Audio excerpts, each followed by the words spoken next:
can't give you any tips on to make your internet better. Yeah, no, it's true. There we go. I don't know why I was sharing the screen with you up there.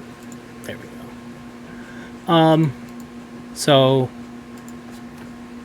before we get into, like, I have a bunch of stuff written down. Before we get into that, what format do you want to play?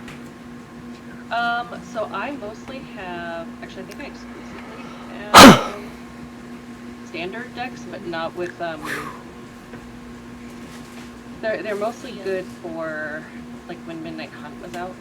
So I haven't really done much in Arena since then, because I played in the VML and got a little bit salty because the standard meta during that time was just like incredibly hard. So I got like a little disheartened and kind of like haven't played very much Arena. Bless you, by the way. But so I've got some decks from around then. So I've got like mono white aggro and some green trample and some dragons and that kind of thing. Okay, I think I still have a standard deck. I made a silly deck for standard then. Yeah. Oh no, I have mono green as well. Okay. Yeah. I understand. Arena's good when it's good, and it's really not when it's not. Yeah. Yeah, it was. I was playing right before they banned Allrun's Epiphany and the Divide by Zero, and so there were just a couple of like, you would just get slammed by like the same decks over. I mean, that happens with the meta, right? You get the same decks over and over, but it was just a lot. I'm like, well, nothing I can do here. So. I get it. Standard really is like that. I swear I thought you were gonna say Brawl, and no. Right after I asked you, I was like, oh, what if she says Brawl? I don't have a Brawl deck. Well, I have very old Brawl decks. Well, it's weird because the Brawl decks say there's non-format. Because there's like historic Brawl now. Because Brawl's like format, 60 card commander. Gotcha. So I probably could switch those into historic commander, but they're not. They're like ultra jank decks. So, but yeah, so I've got standard decks as long as you have that, and I can always bring out something. Okay. And I'm sorry if I'm a little bit coffee. I just have bad GERD. It's like acid reflux that messes with my throat and makes me cough. So I think I sent you a challenge. Do you want to do best of one? Yeah, that's fine. Okay. Make sure that I'm not going to play that Explorer one. I'm trying Explorer. I'm sad because they banned a bunch of the really good cards, and now like we're just left with like 4 decks that are all super busted. Oh. And Explorer is, remind me what that is? It's like Arena Legacy. If it was in Arena and it's legal in Pioneer, then it's legal here. But like no Uro, no Oko, no Field of the Dead, okay. no Veil of Summer. Like it's okay that they're banned, but like, yeah. Let me it's cancel the challenge super quick and make a fast adjustment. Yeah, by all means. It's like they just want us to play. Change my sleeves. Like they want us to play what? It's just like they want us to play like Winota. That's it. Yeah, only Winota. I mean, yeah. Okay, those are good sleeves. Just imagine if ferrets were big and strong. We would have so many of them. 2 kilos. One.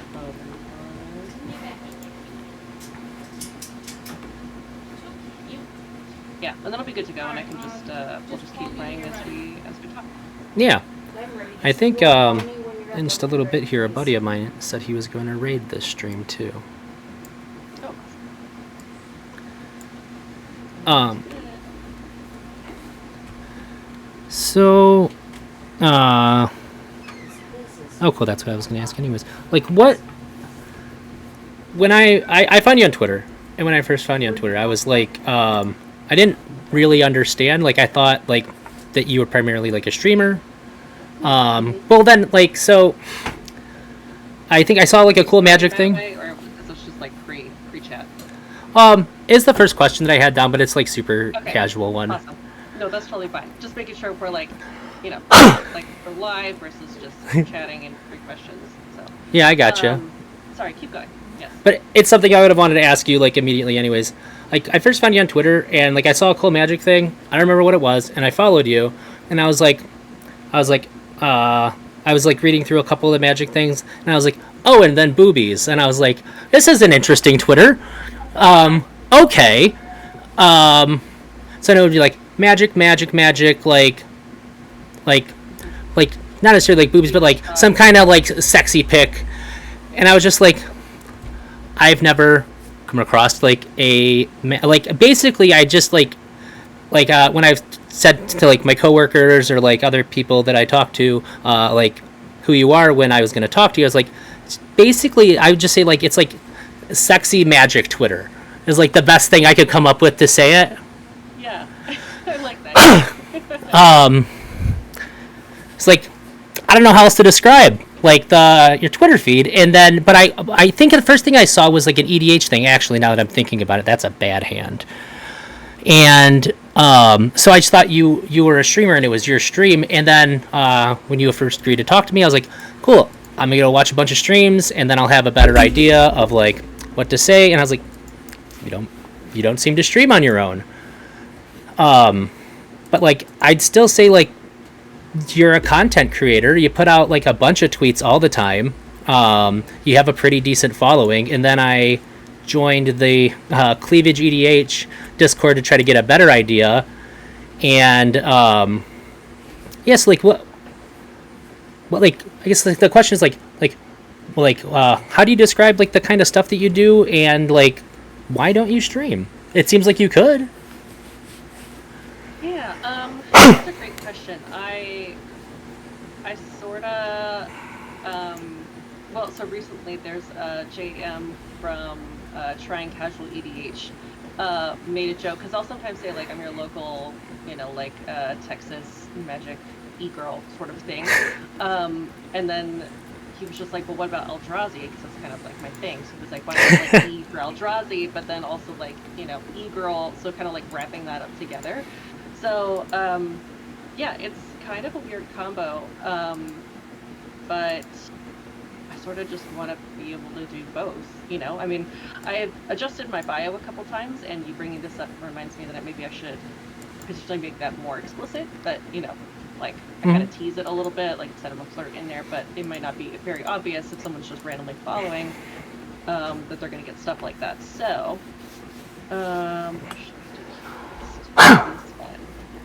and the reason I don't stream on my own right now currently is mostly time. So I'm seeing 2 people and I have a full-time job. So between all of those things, it's hard for me to figure out, like I've actually been thinking about this quite a lot lately, is trying to figure out what kind of schedule I could keep and then how consistent I could keep it.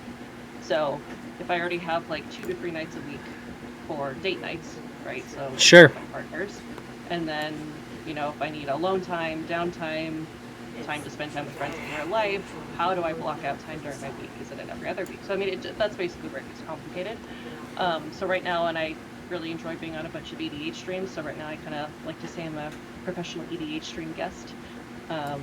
So I think it's in the cards. I just need to maybe be really intentional about how I structure it when I do it. It's the same reason why Cleavage EDH hasn't been ultra consistent, or hasn't had very many events yet. It's just because I need cadence, and I'm scheduling with like 3 to 4 other people at a time.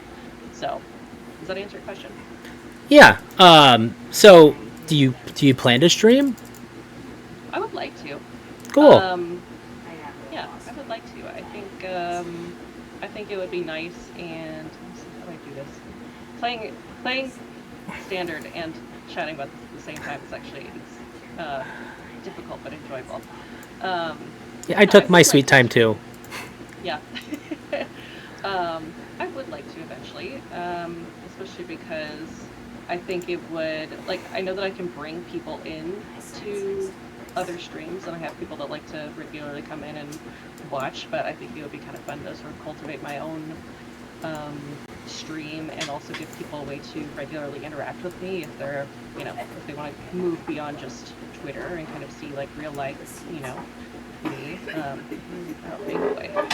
Yeah. So yeah, I think it's in the cards.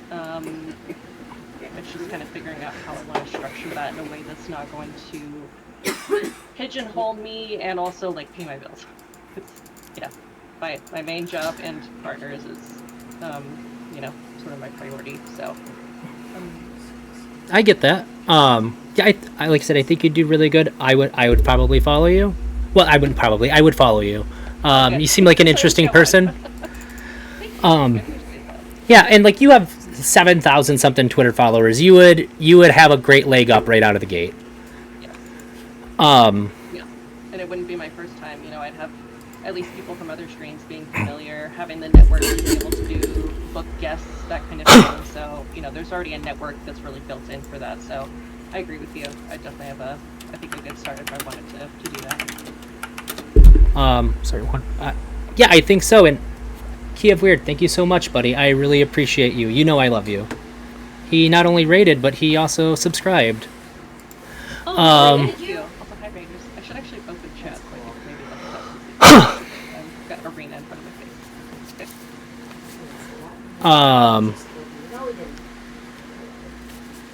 What was I gonna say? Oh yeah. So yeah, you already have experience. You already have experience being on other people's stream, and like you seem like you do really well. And like I've even seen you like pull little clips off and stuff. It seems like you're built for it. But I get having like a bunch of other stuff going on. I was really inconsistent streaming, and I'm trying to do it a lot more and do it a lot better now.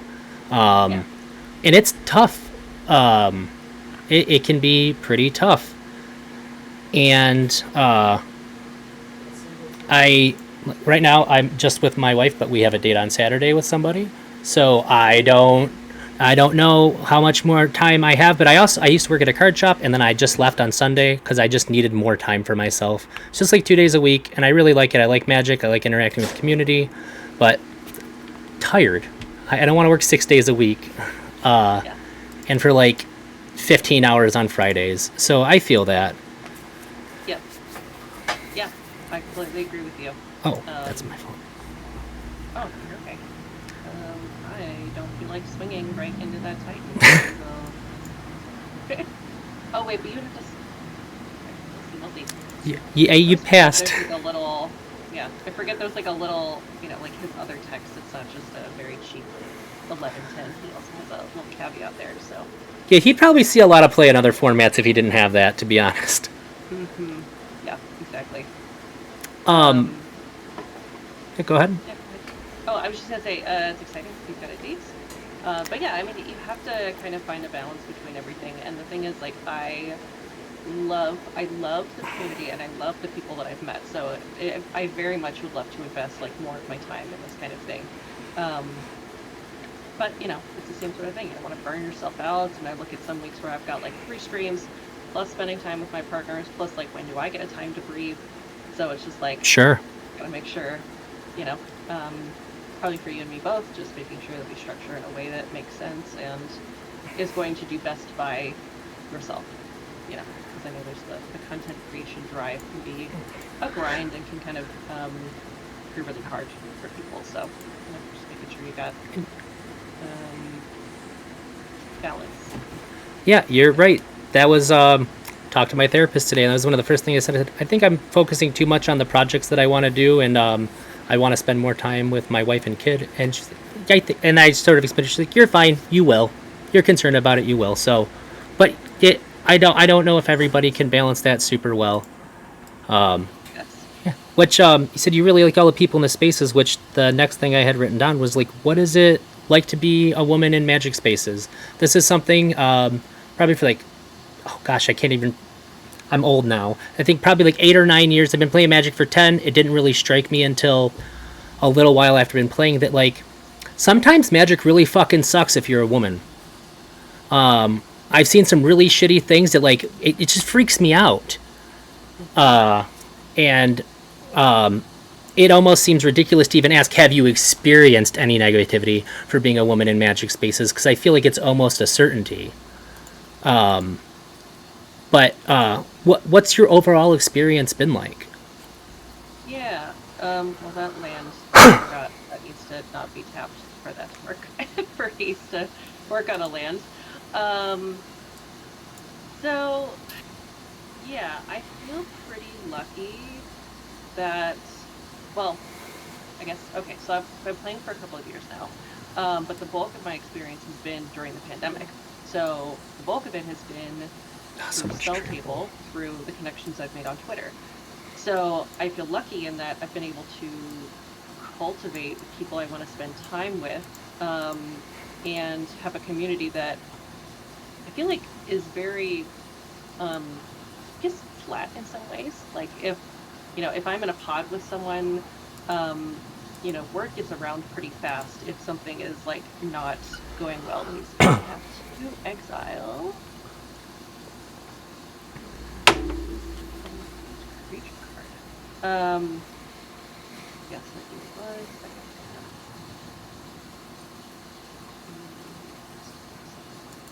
There we go. So it's very flat. I feel like there's more communication that's more visible quickly on Twitter than there is sort of if you're just like texting a friend that you know through the LGS. Like maybe you have a friend group, but you might not have the same like level of audience at the time. Kind of paying attention to interactions, games being played online, conversations, discourse, all that kind of stuff. So I feel lucky being able to like make connections that way. But the thing I haven't, the thing that I haven't had is a lot of in-person paper experience. So Gotcha. I would not be surprised if maybe there are things that won't be great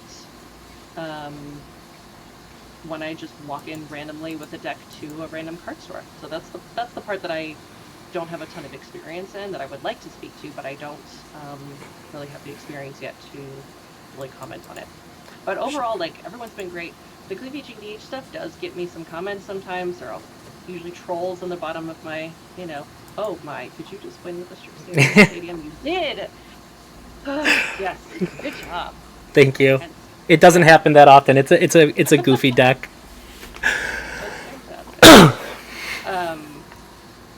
But yeah, the Cleavage thing usually stirs up some, like, this is what's wrong with people these days, that's what's wrong with, usually the pushback is, oh, well, I can't have my city play mats, but yet these women over here could do this thing, and not realizing that there's a lot more nuance to it than that, and there's agency involved, and also an audience. So that's kind of where most of the pushback has been so far. I know there are other people who have gotten a lot more pushback than me. I know you saw Ron's comment recently with someone saying the only reason she's doing so well on Twitch is because she's a woman, and that is like wildly insulting. Yeah. That made me pretty upset because, like, so I know for a fact that some people are going to gravitate more towards women streamers. Like, some amount of your audience is going to be that. But no, I would even say that it doesn't matter, like, how sexed up you make your stream. Like, if you're boring and not interesting, like, how long are you going to look at one person for? Like, honestly, it's not the case. You're not going to cultivate a huge following from that. That just doesn't make any sense to me. And I don't think that I don't think that the people that I don't think they really think it through. I think they're just mad. I feel like a lot of times those kinds of people who say the stuff about their playmats and stuff like that, I at least hope that they're just a regular, not a regular, but like it's like a nerdy person who doesn't really think about things before they say them. This is my hope. And they're just really bitter towards a lot of people in general, and probably especially towards women. I don't know. But I think that the nuance is that if they have a playmat, they're exposing people who didn't ask to see that, to be exposed to it, and then they have to, and like, so like your options are either leave the game store that you're at, or have to be made uncomfortable. Whereas if you're doing a stream or you're putting out content, like, you either have to seek it out or just scroll away. Now you left. Like, you don't have to leave Twitter, you don't have to leave YouTube, you don't have to leave Twitch, you just have to not look at it. and it's Right. different than being in a card shop. And then like even if you don't look at it, you got to deal with people talking about it. You got to deal with a conversation around it now. Yes. To Yeah. me, that would be the big difference. Yeah. So yeah, exactly. And for me, the events that I've put on so far have been in a private Discord server. So that's way different than me just walking into public, and you know, just sharing lewd photos. It is specifically a thing that people come to that they have to opt into. They have to be invited to the server and then have to, opt into coming to the actual event itself and watching the content. So that to me is a big difference. And there's also agency. I get to control in that space what happens with my own body and who I'm showing it to. And Yeah. that for me makes a big difference as well. So yeah, I think, and I think there is a little bit of, I would agree with you, maybe some jealousy, like streaming, content creation, all that kind of stuff is very hard. Yeah. It's really difficult to be talking into the void and no one's showing up, and you feel like there's people that, you're grinding all the time, and yet these people can just, you sometimes feel like they can just show up and just magic happens for them. But there's a lot going on that you don't see, and the work that they've put in and the reasons why they're succeeding don't take away from your success. So it can be a hard balance sometimes to not feel that way. So I'm sympathetic to it, but yeah, that could be a difficult thing to kind of keep in mind. I don't know how sympathetic. I would say that I can empathize with the feeling, but I don't really feel that sympathetic because of the behavior that arises from it. I can empathize with feeling upset and maybe not fully having like a really good thought about like why this person has the followers and stuff, or like why you can't have your playmat. Because I've definitely not thought things through and got upset about things before, and then realized that I was wrong later. So I can empathize with that, but I don't really sympathize with people being mad like that. I guess Just like chill. Yeah, so that's a good distinction. Gosh, how do I block this?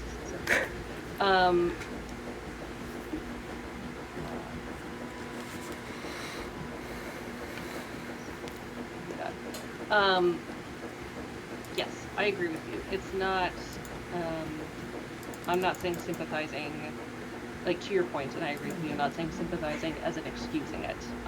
I can understand the feelings, so I can understand why, if you're not taking the time to kind of think about why you might be feeling that way, it can be a difficult thing to process.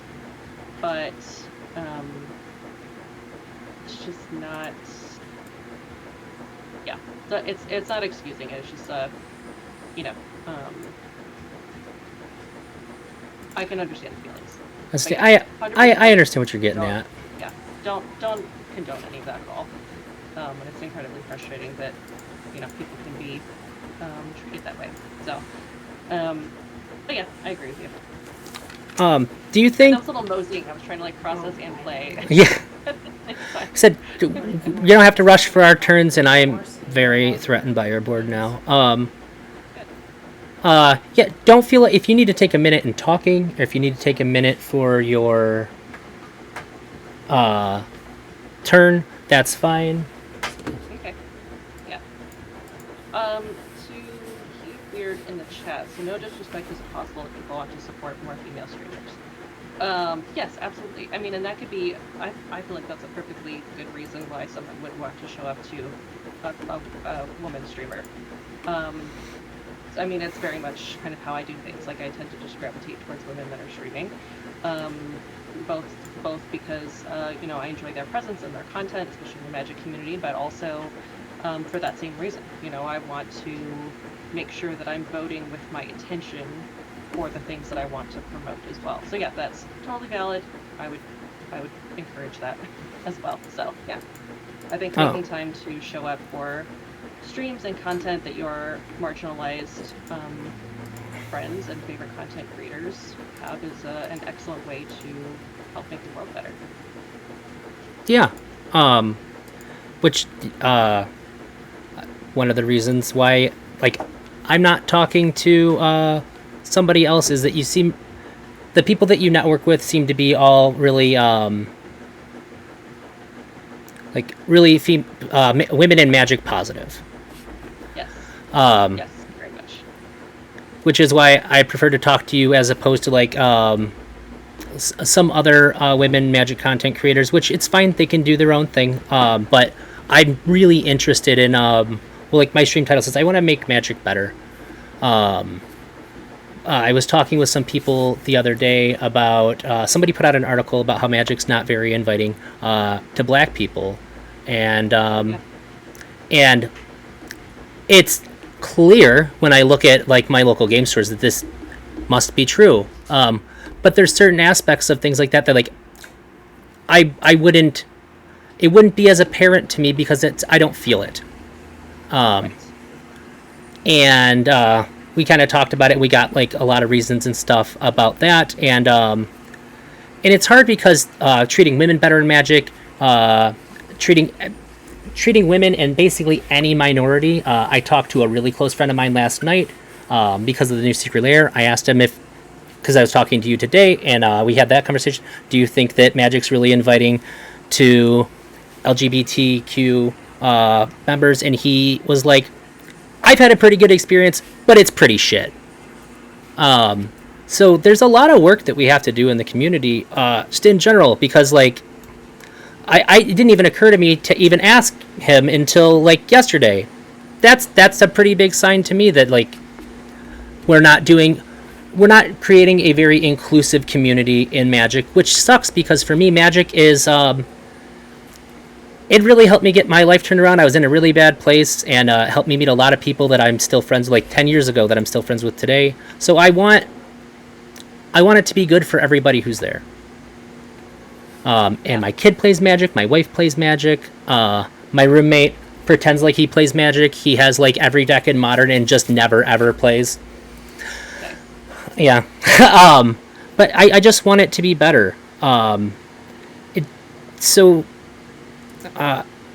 don't know a better way to go about it than having a conversation with people who I notice are affected by it, and trying to see what you think, see what your experiences are, and hopefully people in the community will see it and hear it and like try to figure out on their own how they can do better and just how we can do better overall. Because do you think that you have a pretty typical experience for a woman in Magic spaces?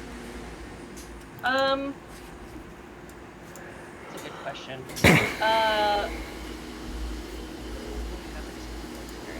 I would say no. I do think that probably having a lot of followers does allow me, well, having a lot of followers I feel like allows me to increase the amount of interaction that I have with people. So it's Sure. a little bit more visible, so I get the chance to really cultivate the people that I spend time with. Sure. The other thing worth pointing out is that I am cisgendered, so I am a cis woman. So just right off the bat, I'm going to probably have a more privileged experience than say trans women in the community or non-binary folks as well. And as far as if it's welcoming, I feel very thankful that I have been surprised. Again, this is personally just my experience. I'm sure there are like a ton of people you can talk to who probably don't have the same experience as me, but finding people on Twitter has actually been a very queer, affirming experience. Like, I thought I was going to come in and it was going to be just like all men. I was going to have to fight for any room at the table. I was going to be talked down to all the time. And thankfully, I found some really incredible people who are not like that at all. And I found a very wide variety of types of people. And at least the groups that I run in are very queer friendly. So that's been the upside. And I also try to cultivate the spaces I spend time in. So the streams that I'm on, I spend time with a lot of other women streamers, and QBGDH is, cis, but a lot of trans women in there as well. Because I want to make sure that, we get to share that experience from women, not just, cis ones. Sure.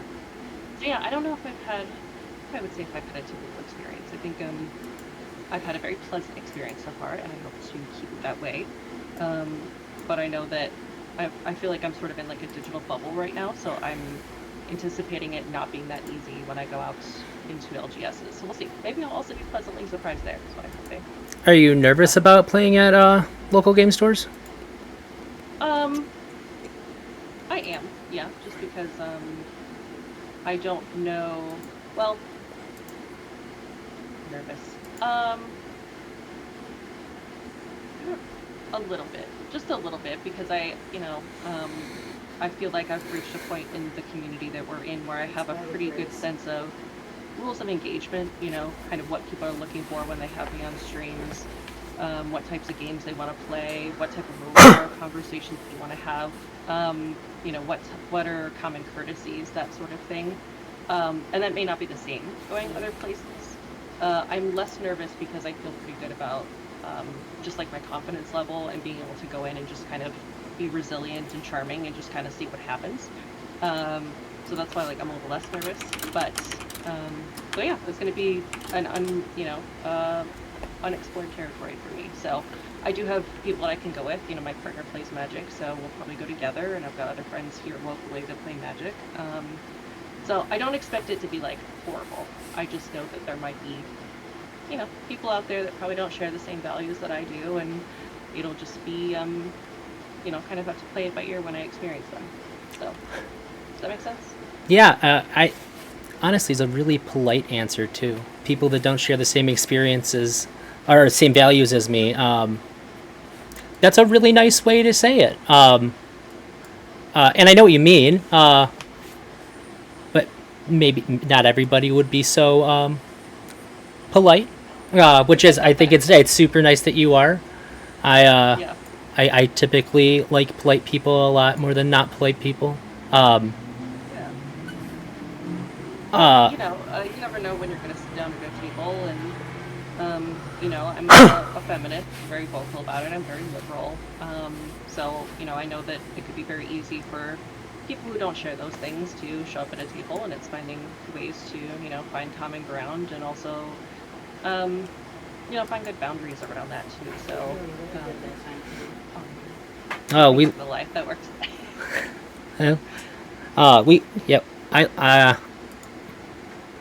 We like the word boundaries on my stream. Yes. Yeah. Do you know? So you said, and I actually. Oh, I have target a token, not attack you. Hello. I'm gonna put my counters on here, and then I'll ask you. You said that you thought it would be all men, and you'd have to fight for a seat at the table. So did you hear other things from women that do play in local game stores that kind of made you feel that way, or is it just like a vibe that you got because it's a nerdy game and generally speaking, those kinds of communities are kind of hard to get into? Yeah, more the latter. I didn't know. Actually, I don't know. Before finding Twitter, I don't know if I knew any women in Magic. The reason I got into it was I've had several partners that have played, and then I had a friend of mine back in 2018, I think, who just said come over, I'm teaching you. And so just brought a bunch of decks and taught me how to play Magic, and the Gishath deck was actually my very first deck, and so I kept it from that day. But yeah, I didn't really know any before that, so I sort of figured, I was well, I know this is a very long, Magic is a very long history. All the people that I know that play are male, and they weren't bad people, it's just, I know from other experiences where women are treated less than legitimate, that if I'm coming in as a brand new person and I'm having to play against people that have been in this hobby for 20 years that know the very, very intense in and outs of the cards, the stack, the mechanics, whatever. Sure. Am I going to be welcomed, or is this going to be, just going to be kind of a disaster? So, but yeah, I mean, and that's why, for a long time, I sort of, it took me a while to feel okay with winning. Sure. Because I felt like I'm too new here. I don't want to I think there's that's probably a lot of women can relate to this feeling of like not taking up space. Don't want to take up space, don't want to like sometimes don't feel like I'm worthy of getting the win because I don't have the same history that a lot of people have in this game. I get that. Makes sense. Yeah. So like when you said that the rules are intimidating and stuff, that's something that I feel like that's already a barrier to the game without adding any additional ones, which is why it's really important that we're as welcoming as possible. Because like, if you like Magic, you don't want less people playing Magic. You don't want less seats filled at your local game store. Exactly. And because the game itself is super intimidating. When I teach somebody how to play, I'm like, we're just gonna worry about that later. Like, don't worry about what all that other stuff does. We're just gonna do the simple stuff that's on the cards for now. We can go over that later. And I know people that just won't play because like Magic's too complicated. So adding an additional hurdle, is dumb. Yeah, and that's why I try to. I'm super dead in the water here. Oh, yes. Yeah, I'm very dead in the water. I thought you were going to be using the green deck again too, and I don't have a lot of standard decks, so I switched over to the green deck. I can switch back to green. I'll just take the blocks. You got me. So that exact thing, and this doesn't necessarily apply to women, or I guess women exclusively, but that's why when I'm playing, I try to be kind of intentional about sort of explaining what was happening. Because what would happen is early on when I was playing EDH games, somebody would be like, I play a blah blah blah. And then the whole table would be like, oh, I can't believe it, how could you? And I'd be like, I have no idea what's going on. Like, sure. I'd have to ask somebody to get the card names so I could look it up, and then I'd have to like, but sometimes it's not very obvious how the card interacts with the board, right? So then I'd have to like, sure, try to intuit what's happening. So I try to make it really clear when I'm playing. I say, I'm going to play a Elite Spellbinder. This is a 3/1 that lets me look at someone's hand and exile a card and makes them pay 2 more to play it later. Sure. Thing. Or if I'm playing a combo, saying, if you're unfamiliar with how this combo works, Das's Oracle does XYZ, or, saying like, oh, I'm gonna play the hoof, right? Somebody might not know what a hoof is. So you gotta say, like, okay, well, this is a crater hoof behemoth and it does XYZ. Just so that it's a little bit more friendly to somebody who maybe hasn't played as many games as I have, or as many games as whomever has. Sure, even when you said the hoof, I was like, she probably means crater hoof. Yeah, I know what you mean, and even and it's the weird thing of like, if you over-explain, sometimes people get shitty with you too. So I just go like, are you familiar? And I just sort of point to my card because I kind of have anxiety around people sometimes too, especially if I haven't played with them. But like, are you familiar? Okay, cool then. Right. Yeah, it's different in person if I'm just playing, with a couple people versus if I'm playing on a stream. I still try to explain it just in case there's somebody listening who's like, I have no idea what blah blah blah is. That's a good point. And it's not necessarily explaining like every single little detail, but just kind of keeping them up long enough to, because they don't get to click on spell table like we do. Right. Wait, people can't. Oh, duh. I think I have an add-on on Twitch that lets you hover over my cards. I don't know if it works or not. Yeah, that does work. That is super nice. Oh, cool. Twitch extension, very very good. But it's a little different for like just seeing people, right? Because you're seeing people's cards, and if the host isn't pulling them up and you missed what somebody said, you might not be quite on, up with right. everything that's happening. So they should have a spectator mode. Yeah. So we both agree that it could be better. So like, if you had a magic wand and you could change anything about Magic, any one thing to make it more welcoming for women, what would it be? Like, it's you found like the MTG genie that will make things better for women, and it's all on you. Tons of pressure. No, I'm just kidding. Like, if you just from everything you've heard, I know that your experience online's been pretty good, but I know that, from everything you've heard and your cumulative experience, what do you think would be the best thing that could be changed? Best thing that could be changed. That is a question. I think there's a lot of things. You don't have to stop at one either. I'm definitely interested in hearing Yeah. all of them. So my very first one, like that comes to mind, would be just more of them. Like if I could like wave a magic wand tomorrow and like half the people in the pro tour are women and half the popular streamers that we have are women, maybe even more than half. You know, Whoa. No, I'm just kidding. The people that are really looked up to that are good arena players, good EDH players, podcasts, all that kind of stuff. If it's just down the middle, we just have more of them. So right now it's kind of a small group of people, and it's getting better. But I think that the more there are in all of these different arenas, pun intended, the more visible people become, and the more you start to realize ways that equality at the table helps improve everything for everyone. Sure. Not just women. So the power that the variety of experiences and the voice of non-men do have that brings value to the tables, and just conversations as well. So I think just visibility would help, right? Like representation. Yeah. I'm trying to think of another. I mean, there's another one that's like, kind of. Okay, so you got your wish now. What are your wants? Yeah, right.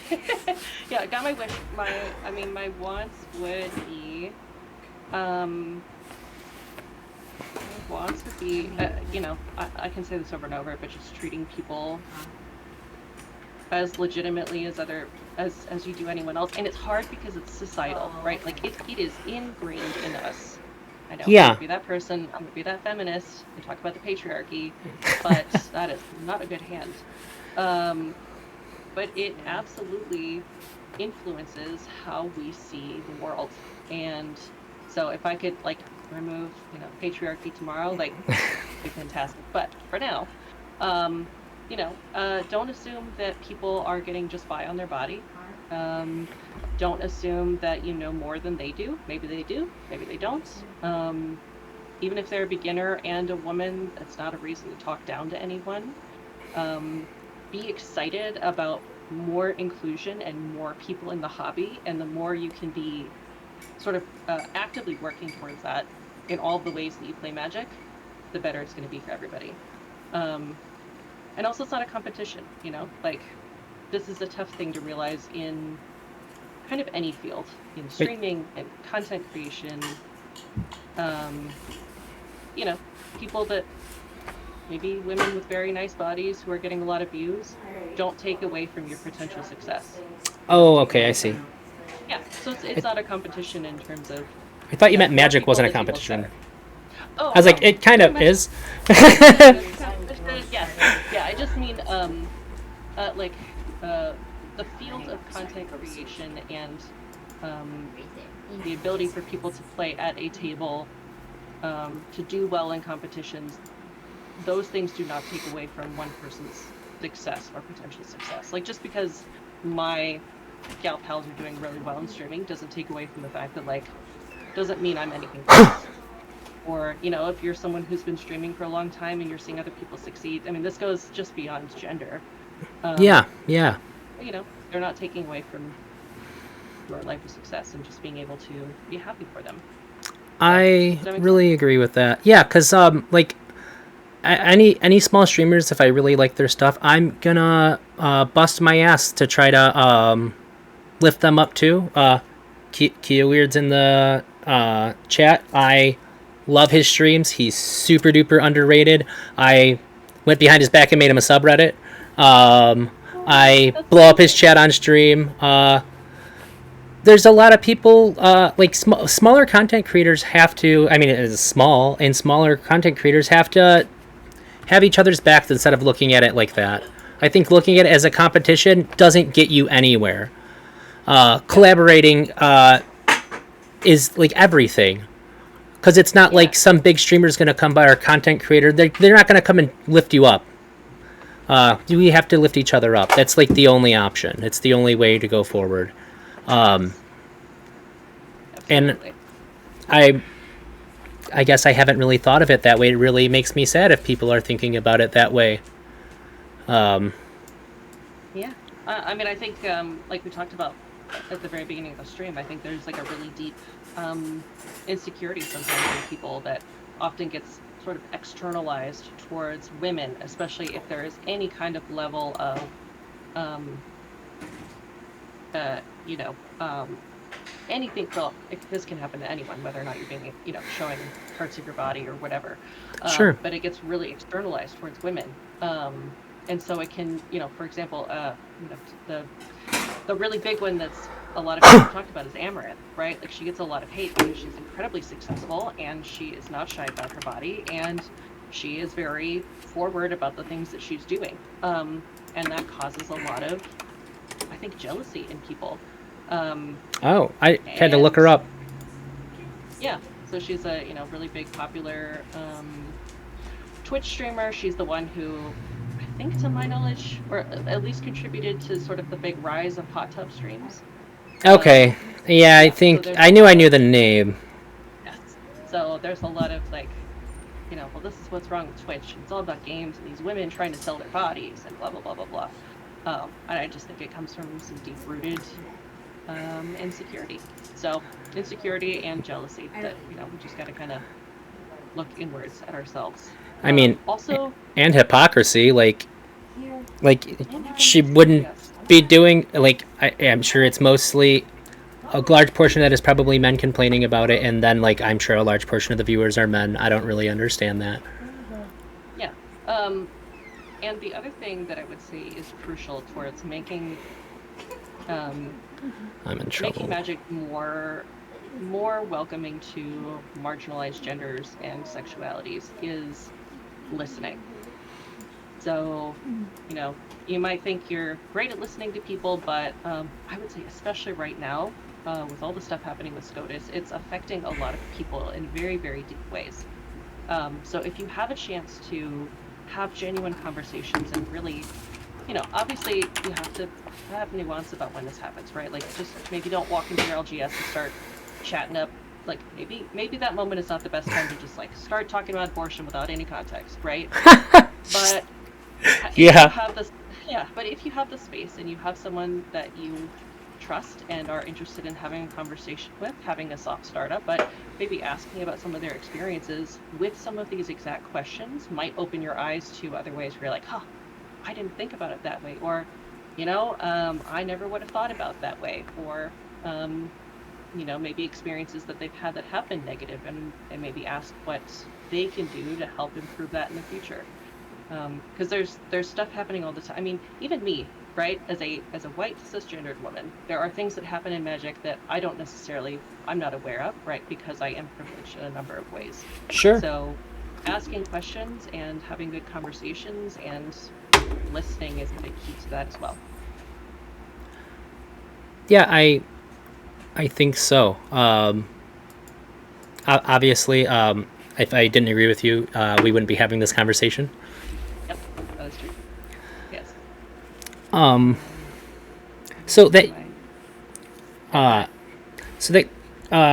You kind of touched on it a little bit here. I was going to ask if you specifically get a lot of hate for the kind of content that you make, and if you do, who's the person that it's usually throwing it at you, and like what kind of things did they say or do? Because at first I was like, well, it would just mostly be men, but like I don't know, like I could definitely imagine women getting upset about it too, and so like I don't really know. I'm not upset about it, so I don't really understand. Yeah. By the way, thank you for having this conversation. It's very sweet of you to offer to come here and talk about this. 100% really my pleasure. I've been very excited. Good. That is a good question. So, most of them, I mean, a lot of them, you know, I would just put in the category of trolls, right? They're people who I'm not sure their genders. I would say many of them have been, from what I can tell in their profiles, have been men. Sure. But, you know, they show up at the very bottom of my, you know, bottom of my threads, you know, being insulting.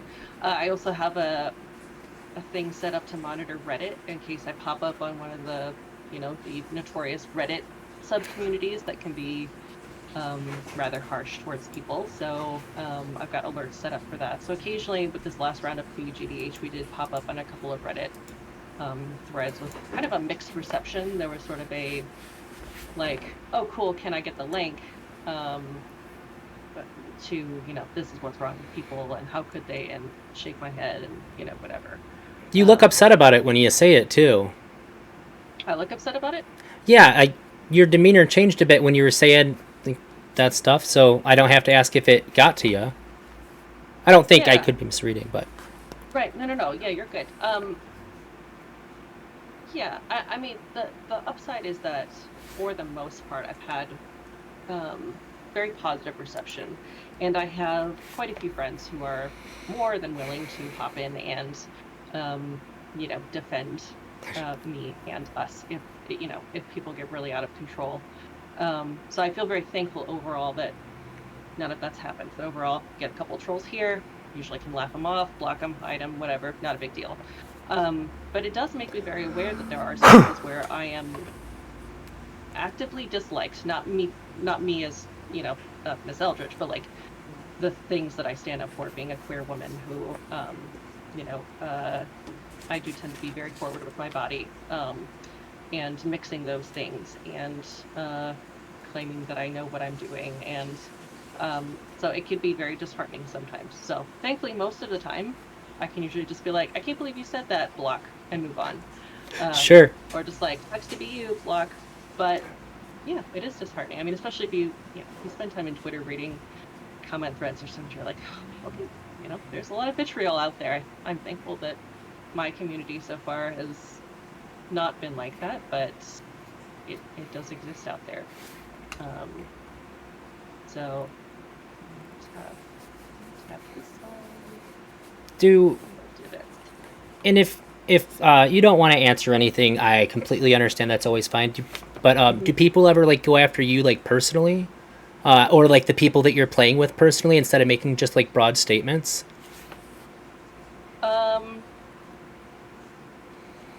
Dunzo.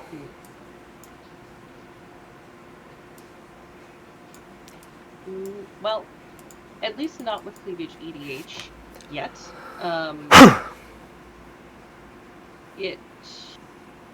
Yeah, not yet, I guess is my answer, which is the unfortunate part. There are times where, like, I'm trying to think of examples. I feel like there have been times when people will get kind of personal and start attacking other people. Thankfully, it has not been with any of my particular crew from cleavage EDH. And nobody has been really aggressive towards me, but yeah, it's always a possibility. It's why I've tried to separate all my social stuff from real life, because I know that could, you know, I know that the more followers that I get, the more likely that is to happen, unfortunately. So sure, you know, it's one of those. So I say thankfully not yet, but it definitely could happen. So yeah, I hope not to experience that. And I didn't write this down, but over talking to you, I thought of, do you know who, I want to make sure that I get her name right. Are you kidding me? I think it's like Elizabeth Eden, I want to say. Do you know who she is? But I might be getting her name wrong. That name is super familiar. Is it somebody on Twitter? Yeah, so I'm gonna feel really bad if I'm getting her name wrong, though. She was fired from the Magic Content Creator Program because she had an OnlyFans off of her Twitch. Yes. And yes. I can tell you that the first time I ever went to OnlyFans was I went and I subscribed to her immediately, because fuck that shit. I was like, what the fuck? She didn't promote it on her Magic channels or anything like that. And like, I remember just being really confused when I heard that can't be true. Like, and I looked it up and I was like, what the hell is going on? And yeah, that was the case. And it was it was kind of because like in talking to you, it was kind of a similar Twitter feed. It'd be like magic stuff, and then like sexy pic, and then magic stuff, and I was like, oh, okay. And I was like, I really don't understand what's going. I think I didn't understand that there was even like an OnlyFans component until like I heard that she got dropped from it, and I didn't fully understand. And I went there and I was like, I don't really see what the issue was here. And then I found out it was because she had an OnlyFans, and it just sort of really blew my mind. It seemed like a really even just some it just seemed like a really bad PR move for Wizards. Yeah. Yes. So someone's pointing out Acid Beaver in chat saying Elizabeth Eden. Yeah, that's her name. Yeah. Also, I believe there was someone else, Jana. I don't remember her last name, but I think the same thing happened there, where there was some kind of content creator benefits that she had through Wizards, and also got cut for similar reasons. So that's partially why I'm like, I am fully aware of the fact that I may never get like a Magic preview card for that reason. And it's shitty that people have to make that kind of a distinction, right? Like, do I have to not post the photos that I'm posting if I want to be successful in this particular hobby, or why can't I just be myself? And but I understand from a I can sympathize with the idea that from a business perspective, you have to have people of a certain. I would understand if it was being promoted there, but there was nothing that wasn't heavily guarded through checkpoints. It's not like. I guess let me put it this way: if she had an audience that had like X number of 12-year-olds in it, right, who watched her play Magic, I don't think. If those 12-year-old boys were going to... Either they were already going to be the same 12-year-old boys who were going to go on to OnlyFans anyways, and that did nothing new was created, or they would have never found out because they're not those kinds of 12-year-old boys. I don't feel like it changed anything. Yeah, I mean, I'm fully on board with you. I did have an OnlyFans at one point myself, shut it down for a variety of reasons, but... yeah, I mean, that's very much a risk for people, and it sucks that I don't know if this is standard. Have to choose or have to somehow like hide that, or that yeah, like you said, as long as you're being maybe if you have a Twitter feed that's full of porn, maybe they just or straight porn, right? Maybe Wizards doesn't want that creator being pointed to on their list of people who have previews. Maybe they don't want that association, but otherwise, I mean, I feel like if you're just still kind of being a person, yeah.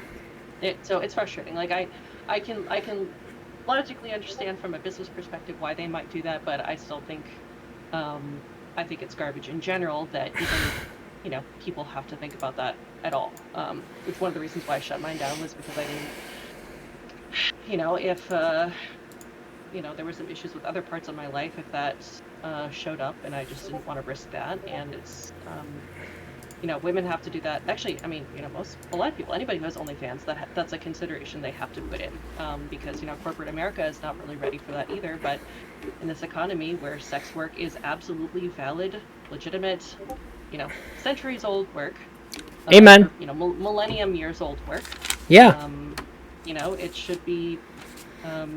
It should be much more accepted and shouldn't cost people their careers or, have, cut them off from being successful in hobbies that they're otherwise really great at. I don't know if you accepted the challenge. I'm seeing a little... Oh, I see. Okay, we can set this one. Back. Oh, well, if that's the case, then, Acid Beaver, then they should probably give Elizabeth Eden back her thing. Oh, that's Star City. Okay. Well, yeah, so that that's part of it as well. Is it feels weird to pat Star City on the back. They've been overcharging me for forever, and then firing all their fighters. But that's neither here nor there. But I'm glad they're doing something good. I'm glad to hear it's changing, and it will change over time. This won't be forever, and the more people that like you who talk about it and bring light to it and raise your voice about it, the faster it will change. But yeah, it's still definitely a consideration for a lot of people within jobs. So well, thank you. And I really, really hope so. So I remember last minute on this part of the things I want to talk about, I put a little note at the top.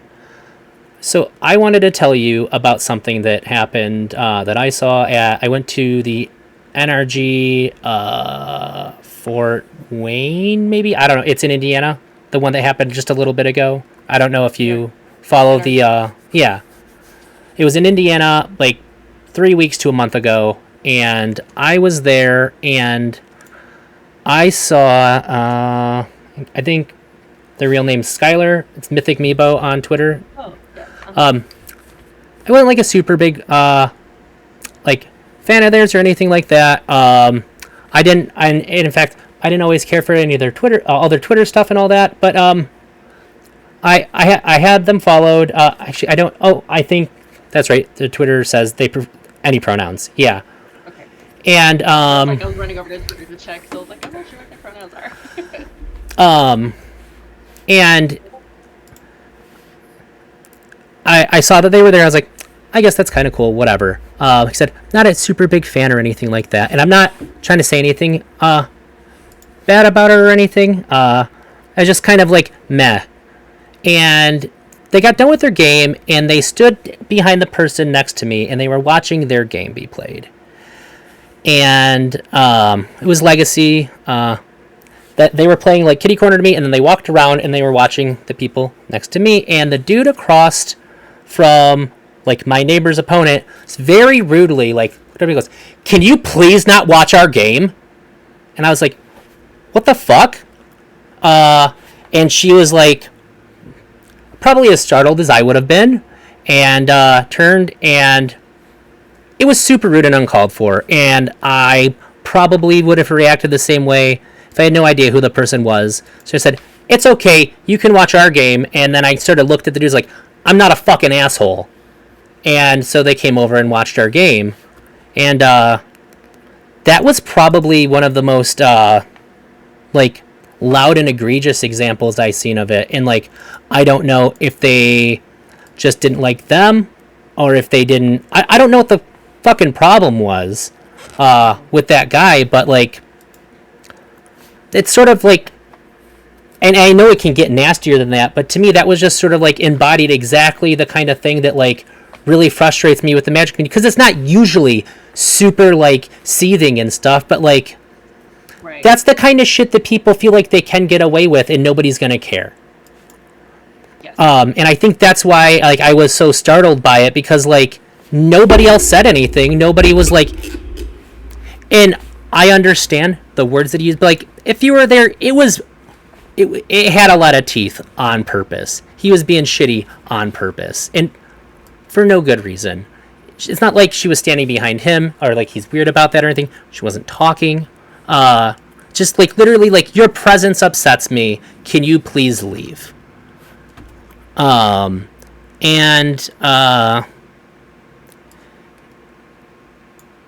I like, I think that I think that when I seen that happen, she wasn't so much like a person on Twitter anymore who like sometimes I didn't like what I thought were bad takes and stuff, and it was just it was like a really I don't want to say like humanizing, because like it's not like I didn't think she was a human or like I hated her or anything like that, but like it made me think about things a lot differently. Like even like regarding your content and stuff. Now I take the time to like read and stuff, because like even though that I know it's a problem more broadly, like women having a comfortable time in Magic spaces, but seeing like, I think I understood that she went there expecting to have issues, and then still see like how upset she was when it happened. It just, I don't know, something in my head just sort of clicked, and I was just, it was just worse in that moment. And then I seen later on, like some of my friends in a Discord were like, she said that she just wanted to leave on Twitter. She wanted to leave out of there. And by the end of that too, like I ended up getting her autograph on my playmat. Or no, I didn't. Yeah. I got a Sharpie marker from the vendor who's doing the tokens, and I got her autograph, and now I'm happy to have it too. Um, Awesome. it's and that's a big event. Like, unsportsmanlike conduct is a thing for a reason. Yes. Uh, Yeah. and I'm kind of getting like a little in my head about it, and like not really keeping my train of thought, because like I was uncomfortable when that happened. Like, I can only imagine. Yeah. Well, it sounds like there's a couple different pieces here. So, there's sort of a level of, it's one thing for you and I to be talking about stuff like this, and me kind of describing it in passing and talking about it in kind of almost what feels like a metaphorical level, right? Yeah. When we're in a safe space, you and I have chosen to talk to each other, we're in this stream together. But it's different when you see something that aggressive and it happens like right in front of you.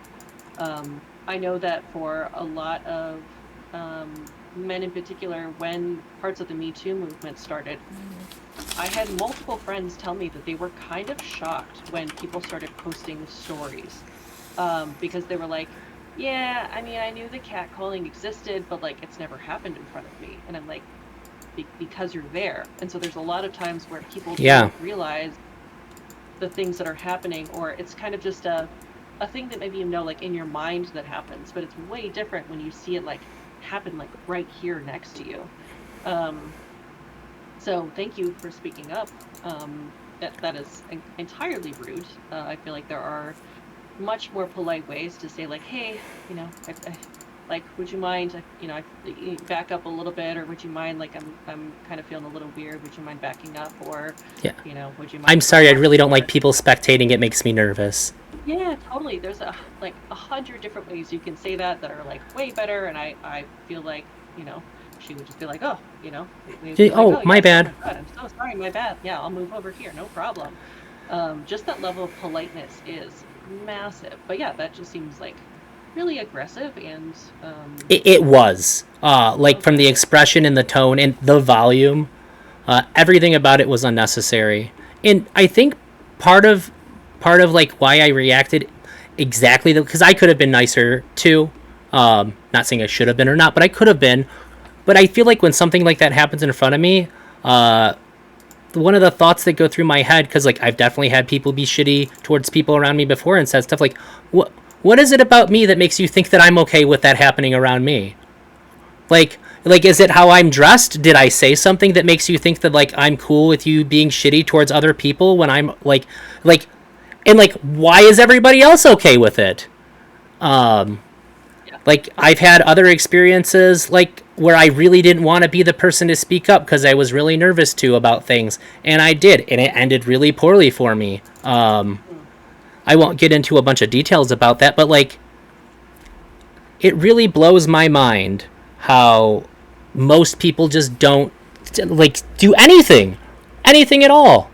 And I think that that's probably like, it's got to be part of the like first one or two steps, like probably changing your mindset. But like, one of the big ones has to be like, we gotta say something. You can't just do nothing, because you're consenting to it happening around you more than. Yes. Yeah. So that to me feels like a really crucial piece here. And this expands beyond, even just, I mean, this does definitely affect, women and people of marginalized genders in the magic community, but also expands sort of like way beyond this into problems of like racism and xenophobia. And so one of the greatest things about you in particular speaking up is if that was motivated by some kind of sort of misogyny at all, you being a man speaking up helps sort of signal to the other men in the room that that's not okay. You have, unfortunately, with the way society is structured, you have a type of power in that room that Skylar does not.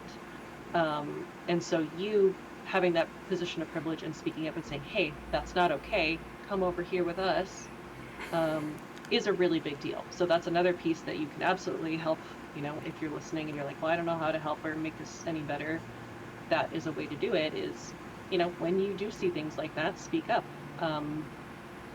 And that goes for, that goes for a wide range, but is absolutely something here as well. If you notice people being rude to, other women, or, rude to trans people in your game, or if you have mutuals on Twitter that are being shitty, not being afraid to call them out about it. I absolutely think that while politeness is important, it is as equally as important to speak up when that type of thing happens, so that people know there are consequences. Like, there need to be more consequences for behavior like that, because it's not okay. And until people learn that there are consequences, there's still gonna be shitty people, but ideally they'll start to learn that, like, socially, in this game, in this community, in this sanctioned event with this brand, none of that is okay. So thank you for speaking up. And that sounds like miserable, and yeah, that sounds horrible. I'm unhappy to hear that, but I'm glad that somebody did speak up, and I hope that people continue to when people are aggressive like that. So. And it even to expand upon what you said, if another woman spoke up too, like, I think it'd be super hard. It's not just that, like, there absolutely is, especially in Magic, there's a privilege to be had just because, like you said, the way people view women in Magic. But it's also like the numbers. Like, it just feels like one person taking a side against everybody else because nobody else said anything. Yeah. Like, nobody wants to be the person to speak out against everyone else. But I didn't feel that way to me. I just was mad. Yeah, well, I mean, I was just mad and I reacted. Sometimes it's better that way. Yeah, because it's, there are unfortunately, reasons why. For instance, like, I'm thinking about going to an event coming up here in a couple, well, actually multiple. So going to a DreamHack and going to one of the Command Fests in Philly, potentially Seattle. But it's something I have to think about. Like, if I don't go with a partner, worrying about my safety, worrying about, well, is there going to be somebody who doesn't have my best interest at heart trying to follow me to one of these events? Do I need to worry about, having somebody with me at all times, and those are things that people who are not men have to think about all the time, but especially in situations like, or not especially, but they have to think about it all the time. But, in cases like this where someone is very aggressive to them, that's something that they have to think about in pushing back. Is pushing back going to put them in more harm's way? Yeah. Because it often can. So that's another example of just, like, you speaking up is a really good measure, because you are less likely to be in danger from that person if they decide to take that aggressive behavior and continue to escalate it towards Skylar, or anyone else. So that's something we're thinking about. If you have women that are with you at events, knowing ahead of time that they, are kind of keeping that in the back of their head, that they have to kind of keep their head in a swivel, offering ways to, make sure you're looking out for them, or walking in their car, or, being willing to speak up if someone gets aggressive, is a very big deal. So thank you for that. It's a very big deal. Well, and again, I guess you're welcome or whatever, but, like, it's not really, it bums me out that you think that you feel thankful at all. I guess that. I know, I feel weird being like, it's one of those, like, well, I shouldn't give people cookies for just being decent people, but unfortunately, here we are. Yeah, I get it. Spoke out there, so if I have to give you a cookie, have a cookie for, being great. So I appreciate that. Let's see what you want to put. Okay, card draw. You don't need it. I don't. I don't need it right now.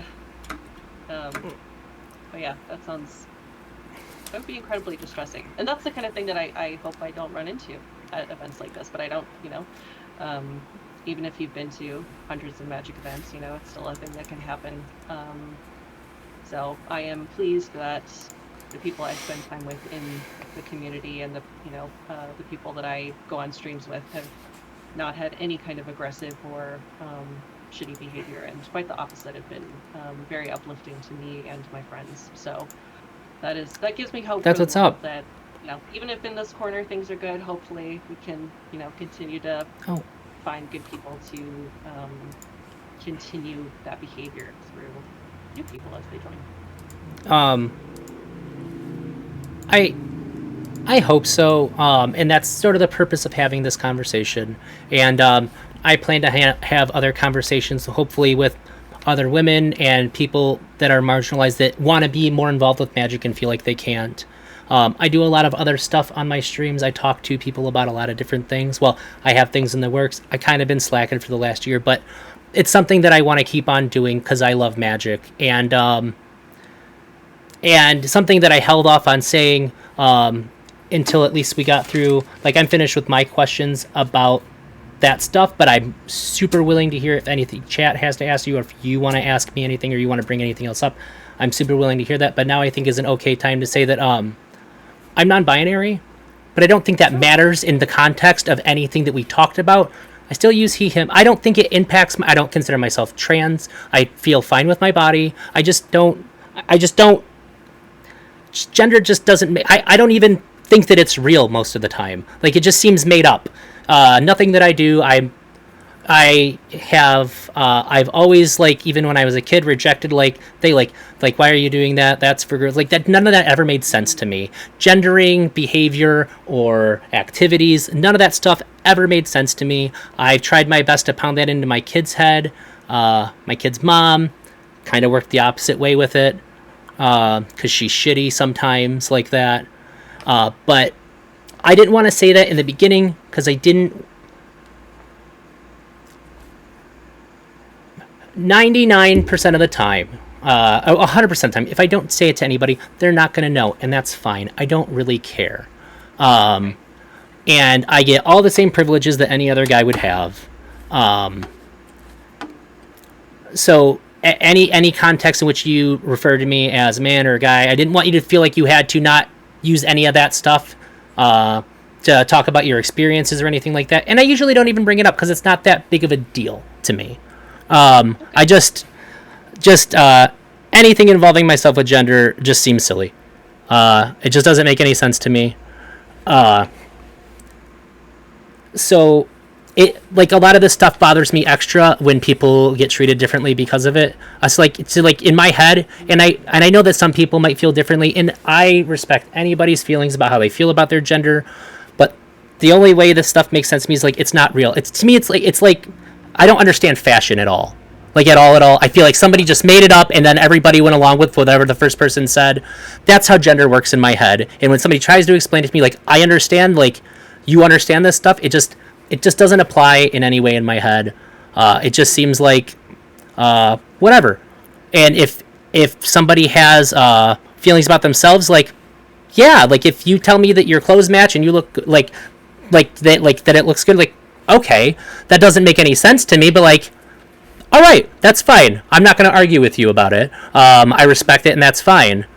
So that's where I come from with that.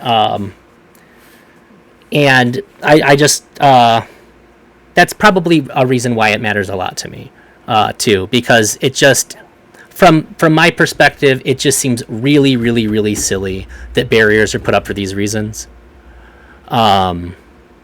Like other things, like, in no way, shape, or form justifiable, but, like, other marginalized communities, I can at least see how the things have occurred in the past and have built up to this, but, like, it just seems goofy to me with gender, like, in the way that, like, I have a hard time understanding it, like, genuinely do. So, like, it just seems like we've come so far forward, and we have fucking, like, card games being gatekept and stuff, you know? And it's not that I don't care just as much about anybody else who's marginalized. It's just I don't know, I guess it's somewhat harder for me to grasp when it comes to gatekeeping nerd shit for gender. I guess maybe I've just seen a lot of people be, like, really shitty and racist because I grew up like, in the thumb of Michigan, which is basically, like, the deep south. Oh, which Where? Well, we could chat about. I also grew up in the Thumb. Well, not in the Oh, Thumb. So I grew up down in oh no. suburbs north of Detroit. Oh, like Huron County. Okay. Yeah, we'll have to. Yeah, I was definitely more. I was in like old money suburbia, like Oh, north of gotcha. where all the big three execs and their families lived. Sure. So, yeah, so not quite out here. Here's the little Yeah, yeah. Michigan. We know what we're doing. Yeah, yeah. Because I've had people over there like, "What are you doing with your hand?" I'm like, "Oh no, this is where I live." Um, but yeah, well, I appreciate you telling me that. I do apologize. I know you said it's not a big deal, but I mean, so you sort of bring up a great point. Well, yes. Firstly, I want to say thank you. I'm very honored that you would feel comfortable sharing that with me. And I I want talk to about say, it when it's relevant. yeah. Well, I'm glad it feels relevant because it is relevant to me. But you do bring up a great point. I mean, gender. It isn't real, right? It is a construct. So I agree. it is a thing that we have kind of all collectively made up. And the other thing is that you It's might be like looking at fashion, right? someone, right? It is when you look around the room or look around the table, there are people who may have identities that you might not be able to easily recognize, or may have not shared yet, or may never share. Um, so, being sensitive to that kind of thing and being the kind of person that everyone feels safe around is a very big deal, because you might not know, maybe there's a closet trans person next to you who doesn't feel comfortable coming out because they know all their magic friends are going to be really shitty to them, and then they're going to lose their community, right? Yeah. Or someone's non-binary who you might otherwise not know because perhaps they don't dress in an androgynous way or present in a particular way, right? Yeah. Because there's a whole spectrum of, non-binary doesn't mean you have to present yourself as any form or clothing or presentation. So being the kind of person who is welcoming and safe for people of any identity is a very big deal. So you never know who's listening, and don't be shitty to people. I feel like it's a very easy thing to follow. But I mean, you're right. Like, as a queer woman, I get very confused when people are very anti-gay, because I'm like, what do you mean? We have a ton of fun, and there's so many hot people, and it's wonderful, and I love being queer, and this is such an incredible experience. So it's confusing to me, but I know it very much happens that people are homophobic. So Yeah. yeah. Well, hello from a fellow Michigander.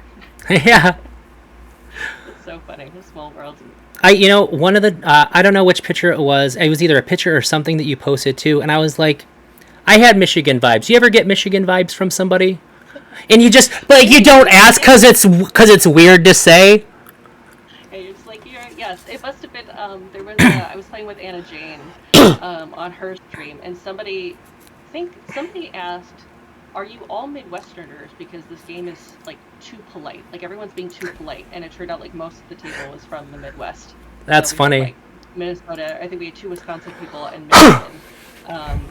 But yeah, there was, like, a little troll token that we had drawn that had, like, the, pointing to the lower peninsula of Michigan. That's funny. But yes, very occasionally, I hear it in the accent sometimes. But yeah, it's always funny to, like, run into other Michigan people, so. It's a lovely place to be from.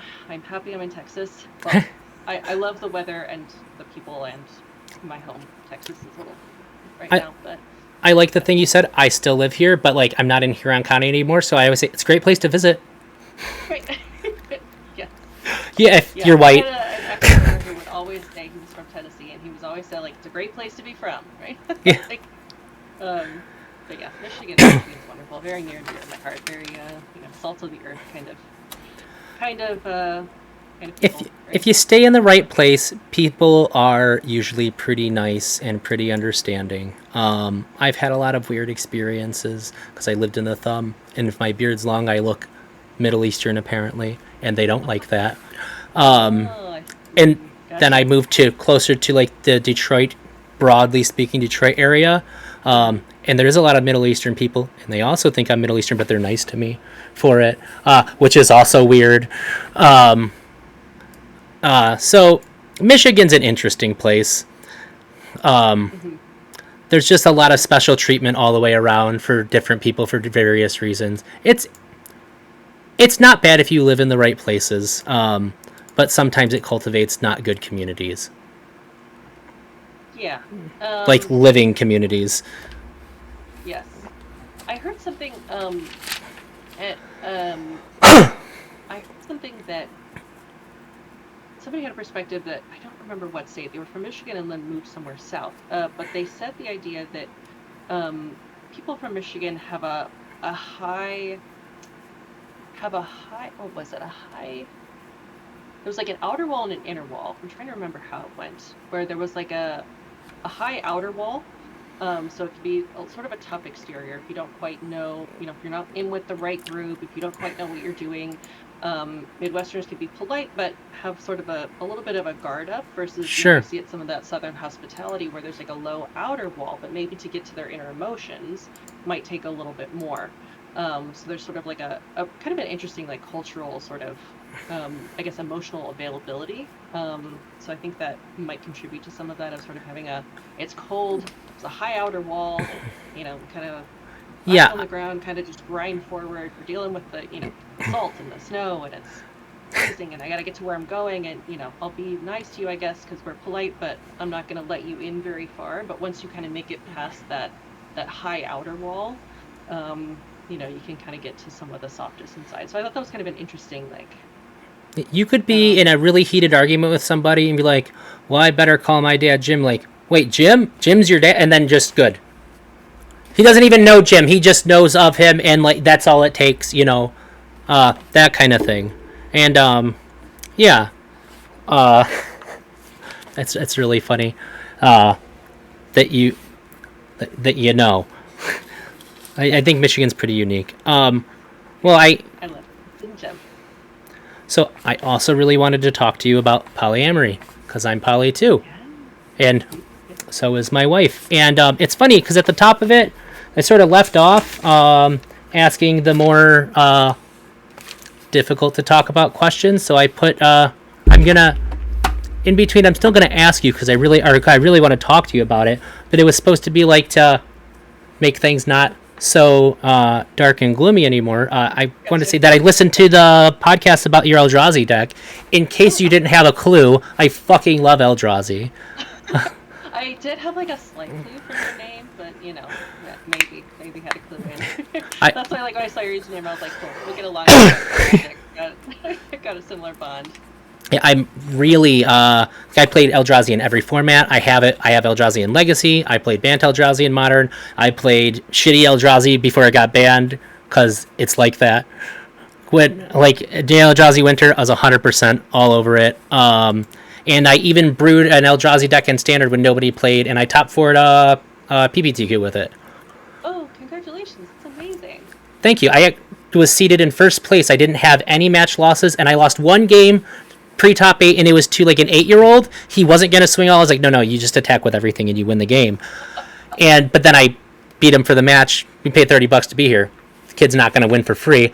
He had me on the board, I'll tell him. But I was really upset because my buddy who beat me, he lost in the finals to a woman who was playing a deck that like I beat like 4 times that night. I was like, no, you can beat me, that's fine, but don't lose to the deck that I beat all the time. Like that deck is my food. But it was a good time. The biggest downside was that she was from Ohio. Yeah. I feel like it's funny finding out like what place is the Ohio where you're from. Like, in Michigan, it's Ohio. They're next door. We're just like, Ohio, And then in Texas, I feel like Oklahoma. Well, California was just very, very hated. Yeah, you either love California or you hate it, right? There's no in between. Exactly. Yeah, but there's like the the sort of the neighboring state that is kind of the like, oh yeah, well, it's a place. So I feel like that's Oklahoma here, where people just speak about it that way. But yeah, I'm of course, obviously love people from Ohio. Not to sing anybody from Ohio in the chat. It's fun to joke about. Friendly little state to state rivalry. Especially if you're in state football at all, it's enormous, of course. So. Yeah, I don't even like football, but I loved hearing the story of how that all got started. It was super petty and interesting, and I was all about it. I was going to ask you before we started. You said you have an old Brawl deck? Oh, I do. Yeah. Let me find the old Brawl deck. Yeah, I want to play you in Brawl because it kind of move it into your territory a little bit. And also on the deck thing, I love your deck. It's fucking awesome. Thank you. The green one? Yeah, I'm kind of salty that I never thought about doing that. It obviously isn't obvious, but it's like, that's fucking genius. Why would I not just want to play a commander that lets me cast Eldrazi for 5 mana or free? And I really love that you just packed the hell out of the deck with Eldrazi too. Because I've been thinking for a long time how to make a good Eldrazi deck in Commander. And I'll just pick a commander and slap a bunch of cards together, because if I really sit down and work on one, like, we just have too many expensive cards, and I don't think about it being competitive, but I'll just have like a deck that ends up being like $1,400 effortlessly, and then like I'll take it to like a casual play group and they'll get mad at me. I'm like, I didn't even play test it. I don't know how this is gonna go. Or like I'll play with my wife and I'll be like, it's bad. She's like, you always say that. I'm like, it's gotta be bad. My Mono White Angels is bad. It was meant to be bad. It's well, unless they meld. I got the Brazella because like I can play an Eldrazi commander. I'm not gonna not. Melvin Brazella. Magical.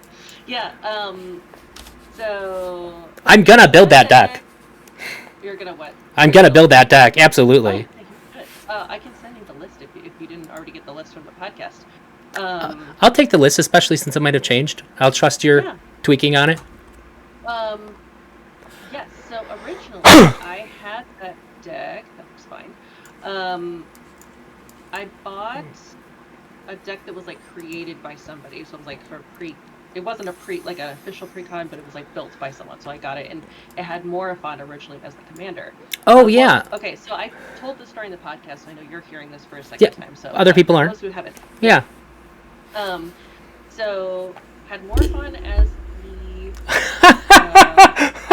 Did you even look at the field? Oh, I didn't. That's so funny. That is funny. So we're just doing double white. I'm sorry, go on. Oh no, it's okay. So Morifon, that's so funny. So Morifon was the commander, and basically it just wanted to make like a lot of little Eldrazi scions that you can sort of tap for, or sacrifice for colorless mana.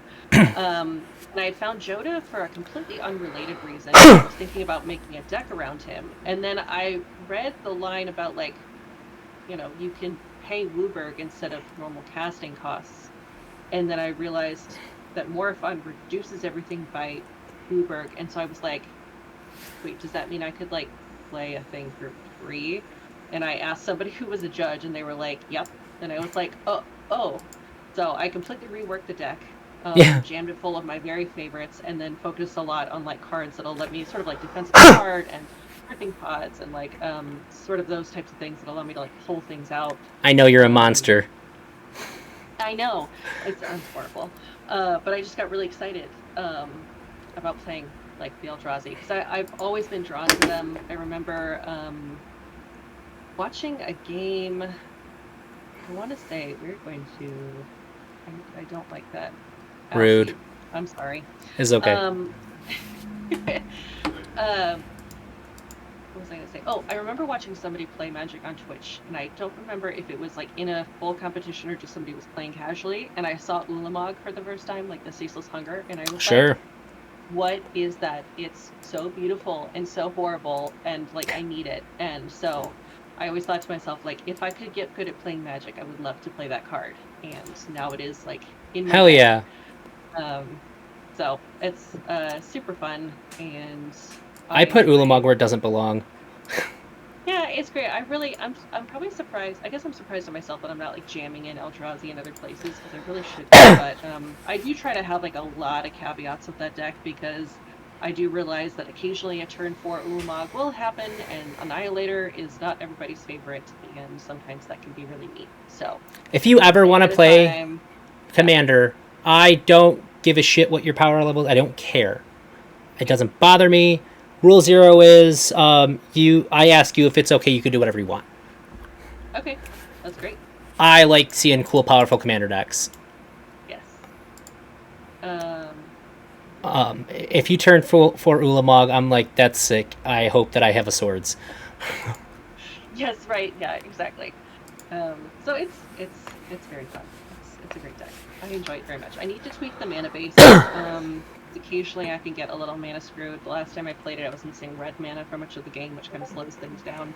So that's the only thing I would caution is to use my deck list. Feel free to adjust that as you need to. But overall, Fair. It's a very, very fun deck. I'm like this close to having all the duels, so I'd probably just slap one of each in there. I'm missing Volcanic Island. That's it now. I think, yeah, just the Volks. Also, this deck is like full jank, by the way. I don't know if there's even like synergies in here aside from maybe a little life gain. So I didn't make a list. I just made it. Perfect. Good. Good. Like I have Idyllic Tutor in my hand, and I have no idea what's in my deck to grab. Well, there you go. So now you can do a little searching. Oh, it's the Heliod. I thought you just meant we were both playing white. Yes. No, we're Heliod, both playing Heliod. That's so fantastic. It's such a good card. It If I were to do it it is. white, I would love to make a deck around that card. It's just so solid. So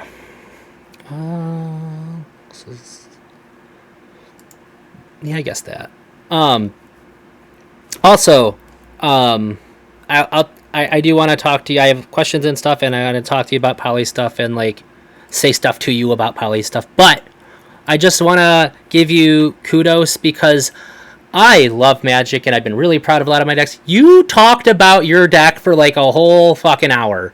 And like when I seen how long it was going to be, and I was like, oh, I wonder what other stuff they'll talk about. Maybe I'll get some stuff to help me along with the interview.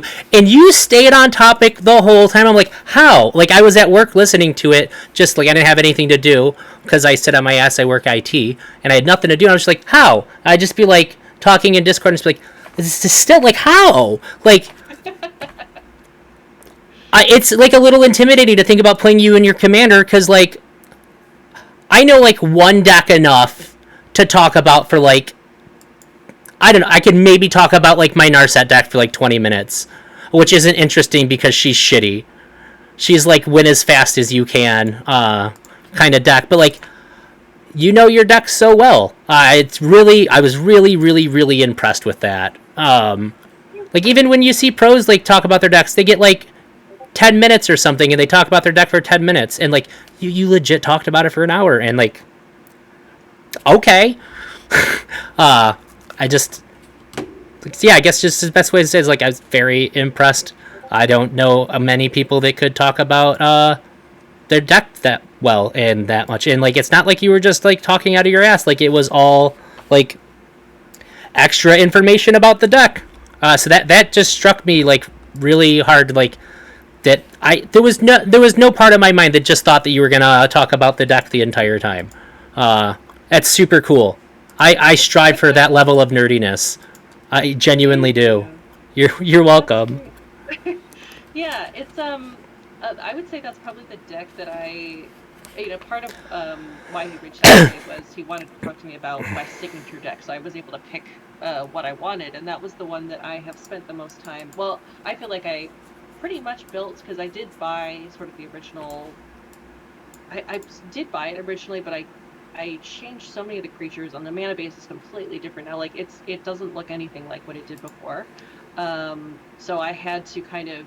It was the first deck where I was like, okay, I know what I want to do, and I have some cards I want to include, but now I have to like make it work. And that was so fun for me, like building the deck, and then getting it on the board, and then it actually doing the thing that I wanted it to do. Like that was like so much fun. It seems really consistent too, because you have pretty consistent. You have your main game plan on your commander, and to me that's like my number one rule. Like build it around the commander. Don't slap a commander in second thought. Yes. Oh, my dude. You have hexproof. No, you can't target my Clarion Spirit because it's not 3 or more. Oh, it's not 3 or more. Oh, it's 3 or more. That's right. I initially panicked. I was like, oh, well, she's going to get my Planeswalker, and that's also very sad. Yeah. Yeah, so I feel like it was the thing that I've worked on the most, and so like I know it pretty intimately. There are a couple other decks that I play frequently that I'd say Gishath and Yarrick I probably could talk about as much, maybe a little less. But thank you. That makes me feel really good. I'm glad that that came off as impressive. Yeah. I say impressive is like the only word that I can think of, because like there was multiple times I said out loud to myself, like, how. Makes me feel good. Thank you. That's so sweet. You're welcome. Sorry. Oh no, you're fine. Oh wait, you're not fine. I didn't even see that. I was looking down at the questions that I had. You're like, yeah, it's fine. Just take my questions. I guess I did have two other Magic questions. And Go for it. one is like, what's your favorite card? Ooh, my favorite card. And also why, obviously. Yes. My favorite card. So I have three. Can't choose just Of one. course, yeah. So like the one that I'm most known for is probably Emrakul. Hell yeah. She is intimidating and beautiful and horrible, and just like the card, like Emrakul, the Promised End, where she's just like rising up over the city. Yeah, I love that image. Yeah, it's always been a gorgeous card. I've always been in love with the Eldrazi, and she is just like, I lost my shit the first time when I saw a card that like referred to like it referred to Emrakul and said her will, and I was like, Yeah. wait, Emrakul's a girl, and then I was like, okay, immediately I have to buy one. It's my whole thing now. So of course I love Emrakul. Fantastic. My other two are Ashiok. Actually, I have one right here. Ashiok the Nightmare Muse is one of my other ones. It was one of the very first cards that I saw, or one of the first ones that I saw when I started playing in Standard and Arena, where I was like, again, that same feeling of like, who is that? And I'm in love. And it's the color combo I love the most. Like, I'm very big into Dimir, like, is my very favorite, sort of color combo. And I love the things that Ashiok does as far as, sort of like the exile, little creepy crawlies that come out in, Standard. So just love Ashiok in general. And then the last one, I sort of have a theme. The other one is Drown in the Loch. Oh, nice. It's a fucking good card. It's so good. So it was really good for mill decks, so it can either counter spells or destroy things based on what's in your graveyard. And it was so flexible because I was definitely the Dimir mill rogues player. I am that person.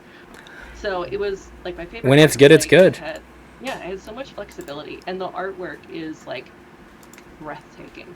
I did get the Secret Lair card, the alternate sort of in the Mystical Archives art style for Drown in the Loch. I didn't know that was a thing. Yeah, I don't remember the name of the Secret Lair, but there were 3 cards that had an alternative sort of Mystical Archive treatment that went in the original shit. For Strixhaven. So I'm just gonna pull up just the art. That is good. Who did the art? And then like Ulamog is like right there with them, right behind. Oh no. I don't know who. I wanted to see who drew it because that's good art. I usually I don't think it is, but it has that kind of Seb McKinney feel. It's like that Dark Soulsy kind of like creepy style. Mm-hmm. Right. Even though he makes me sad sometimes, his art's so good. His art is good. It just I just found out I had a bad day, and when I got home, my buddy who's a judge messaged me all that nonsense, and I was like, why? Yeah. Like I've literally had his like prints like pulled up to like these are the ones that I want to buy and hang on my wall, because I like Dark Souls a lot more than I should, and it is all his art looks really like it has those same vibes. He makes me sad. Yep, so unfortunate situation. Yeah, I'm gonna have to look for more cards by whoever did that because it's pretty good. And then what's your non-favorite EDH format? My non-favorite, standard There- is the other one. You didn't even let me say that there's wrong answers. Standard. It might be the wrong answer. Yeah.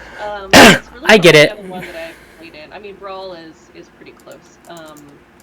But yeah, so I first learned EDH from a friend who was like, come over, you know, like I mentioned earlier, come over, I'm going to teach you play, or teach you how to play. I bought the Gishoff deck off of him. And then,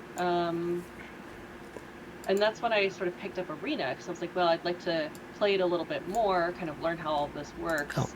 And then I want to say like 6 months later, maybe a little bit longer, Shoot. the pandemic happened.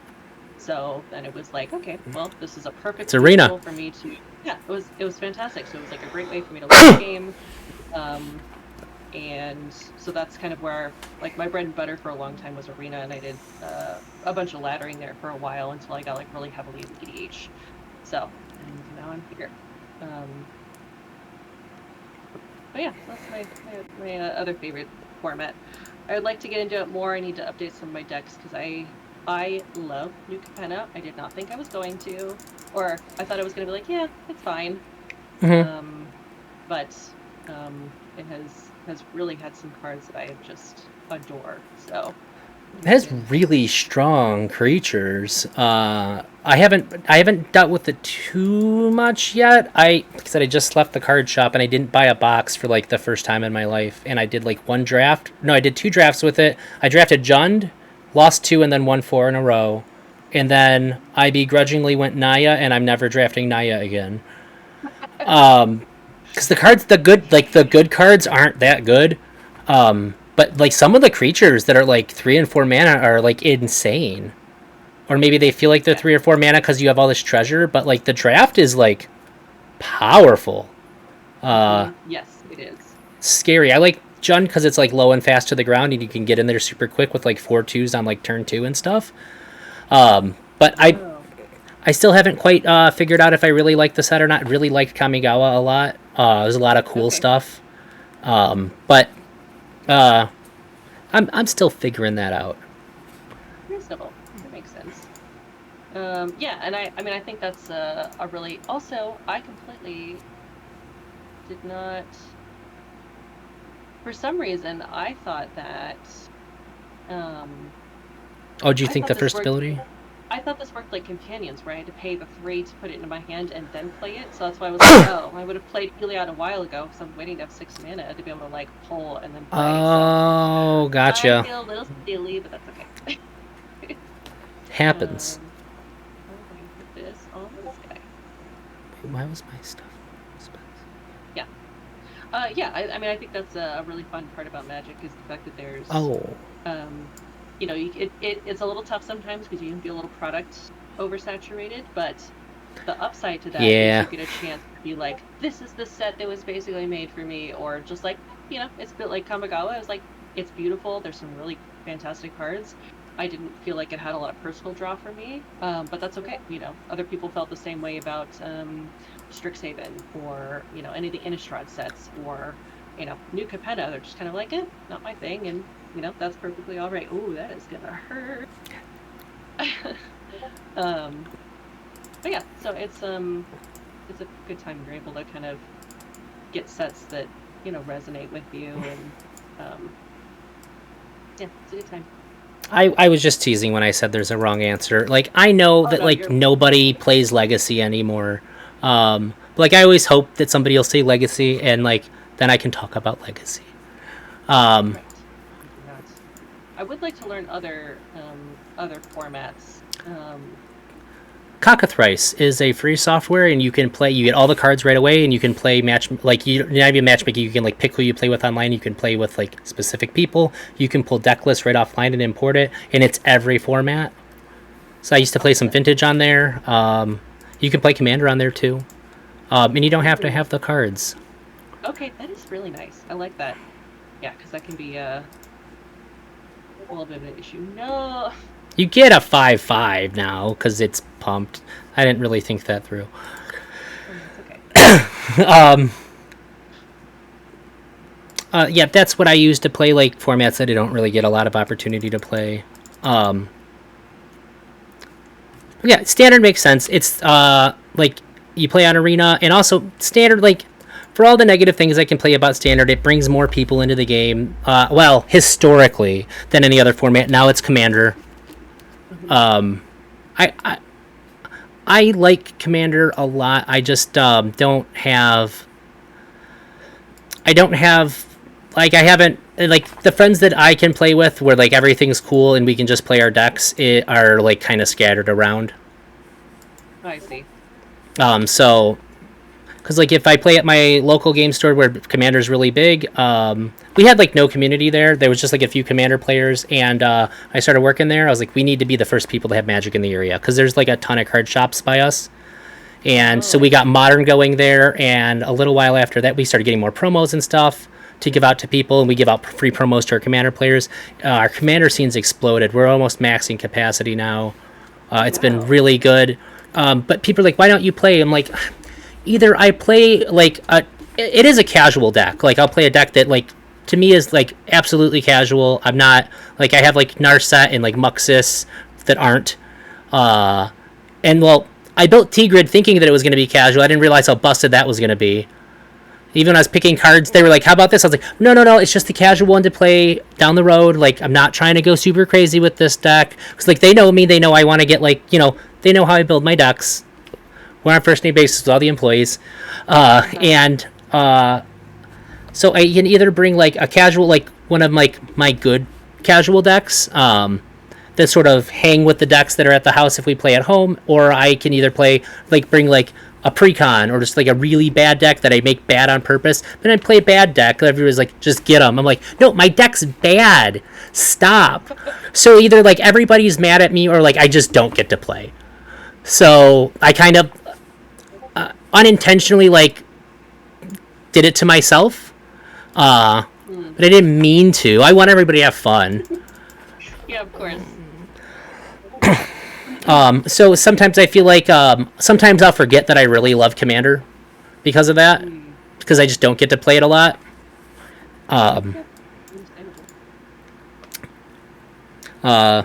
Yeah.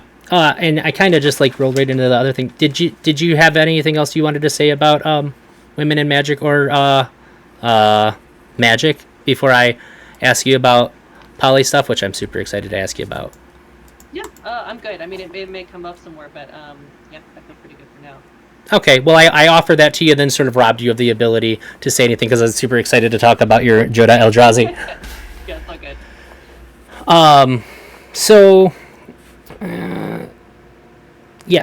all good. Like even on your Twitter profile, you describe yourself as queer, polyamorous, guaranteed to steal your heart. I think that might have been updated recently. I don't know if it still says exactly that because I know you changed your name.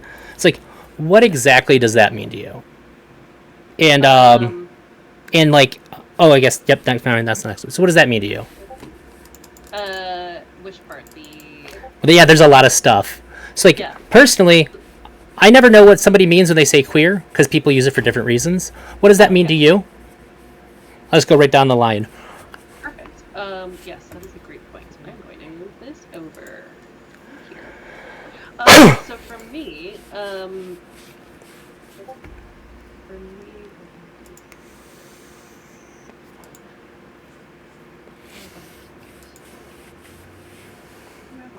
yep, we'll kick it. Do it. Oh no. So for me, queer means dead. Not straight, basically. Okay. Oh, I forgot I had the 7/6 over there.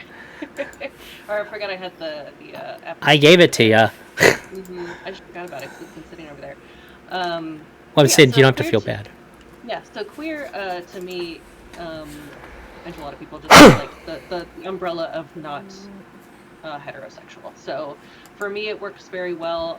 I would say that I identify as pansexual or bisexual. I usually lean towards bisexual, which is kind of what feels natural to me, but both of them, I feel bisexual is, attraction to a gender other than your own or your own. So I feel it is very trans inclusive, just to make that very clear in my opinion.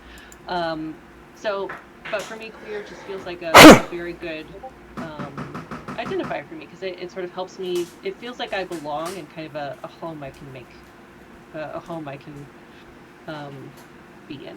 So Yeah, and you don't have to use like a really strict label. It's like an umbrella term, right? yes, exactly. Yes, umbrella term. Yes, Um, precisely. Kind of like polyamory is a huge umbrella term. Yes. And some guy who I work with, who is problematic every way possible. He stays there because they moved him up to his own office, so that he doesn't have to be around other people. But he's a hell of a salesman. Like, we can't survive without him. So they just put him away from everybody. It's true. He is. The company grew like 5 times its size in the last couple of years, mostly because of him. He doesn't mean to be shitty. He just speaks his shitty opinions too much. I know. So that is what it is. But he called me polysexual today, and I was like, "What?"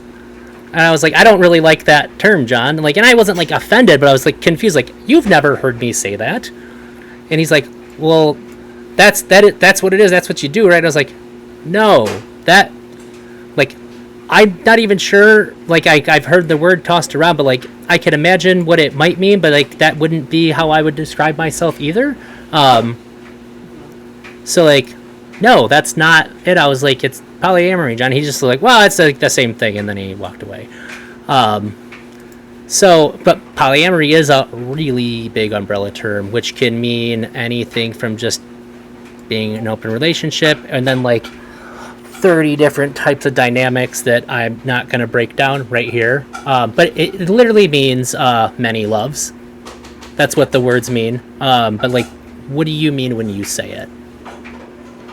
Yeah, that's a great question. So, for me, so I tend to think of the larger umbrella of as non-monogamy. So, Sure. lots of different forms of non-monogamy, whether it's, swinging or polyamory, or there's sort of a like, there's a bunch of different forms that all have like different varieties of kind of nuances and guidelines and rules and structures and all that kind of stuff. For me, I choose polyamory because to me it represents to me that I have multiple romantic and sexual connections.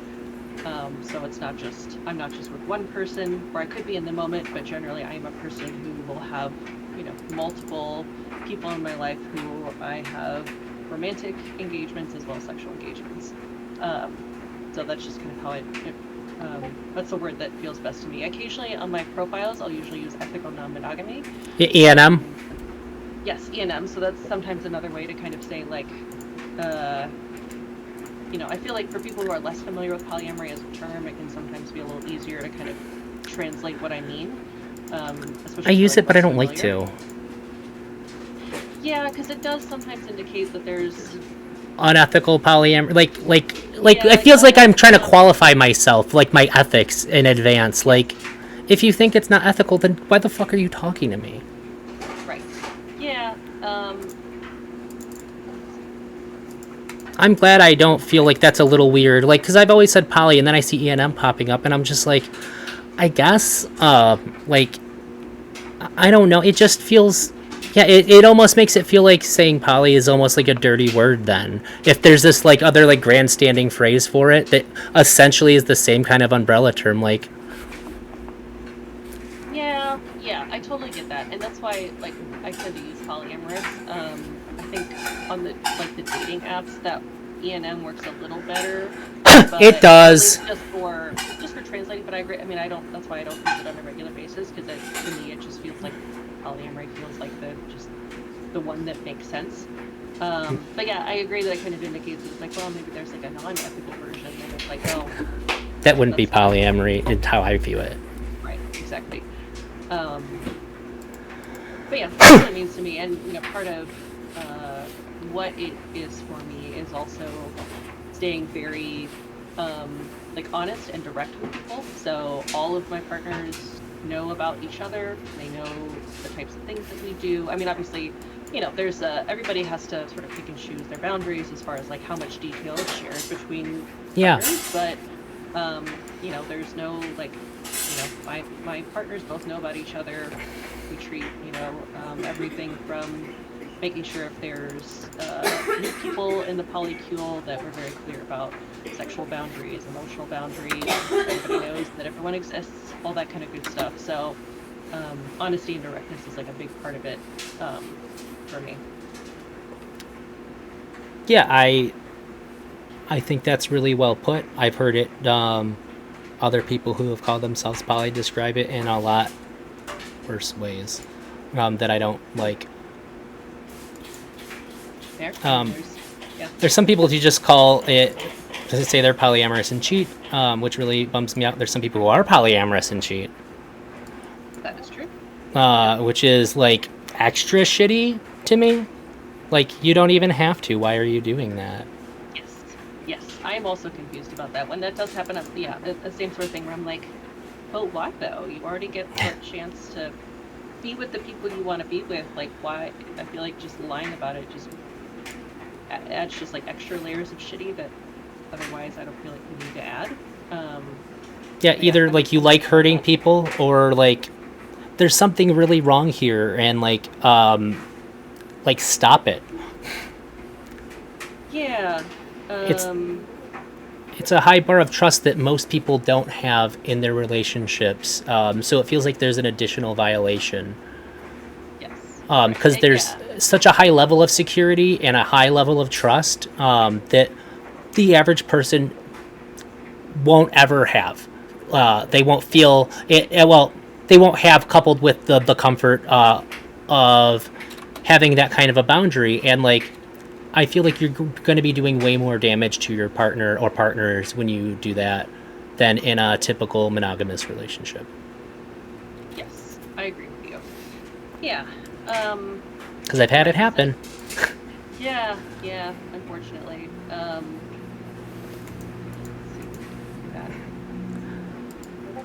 I would have preferred if you had not. I know. I can't let Amuxis on the board. I know what she does. She has a reputation.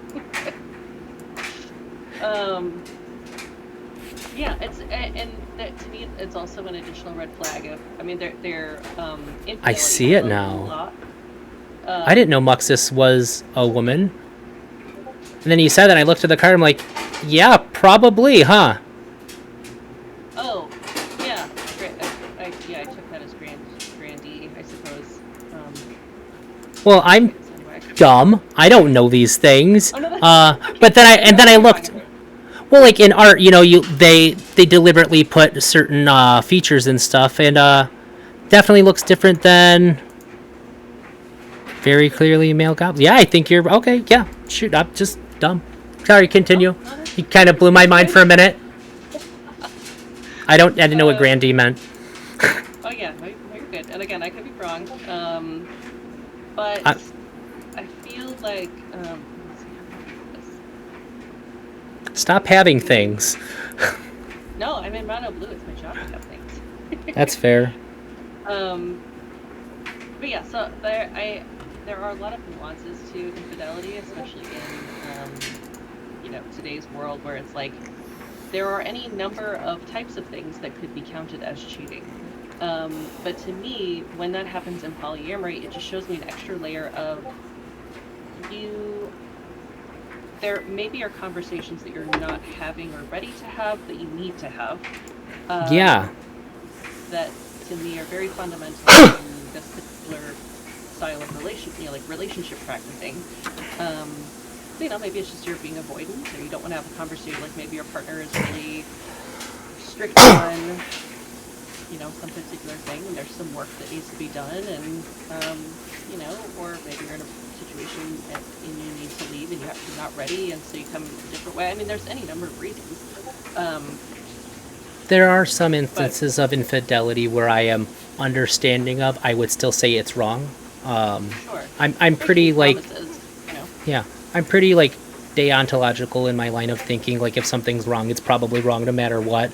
Sometimes we do wrong things for more justified reasons than others, but it still probably shouldn't have done it anyway. But yeah.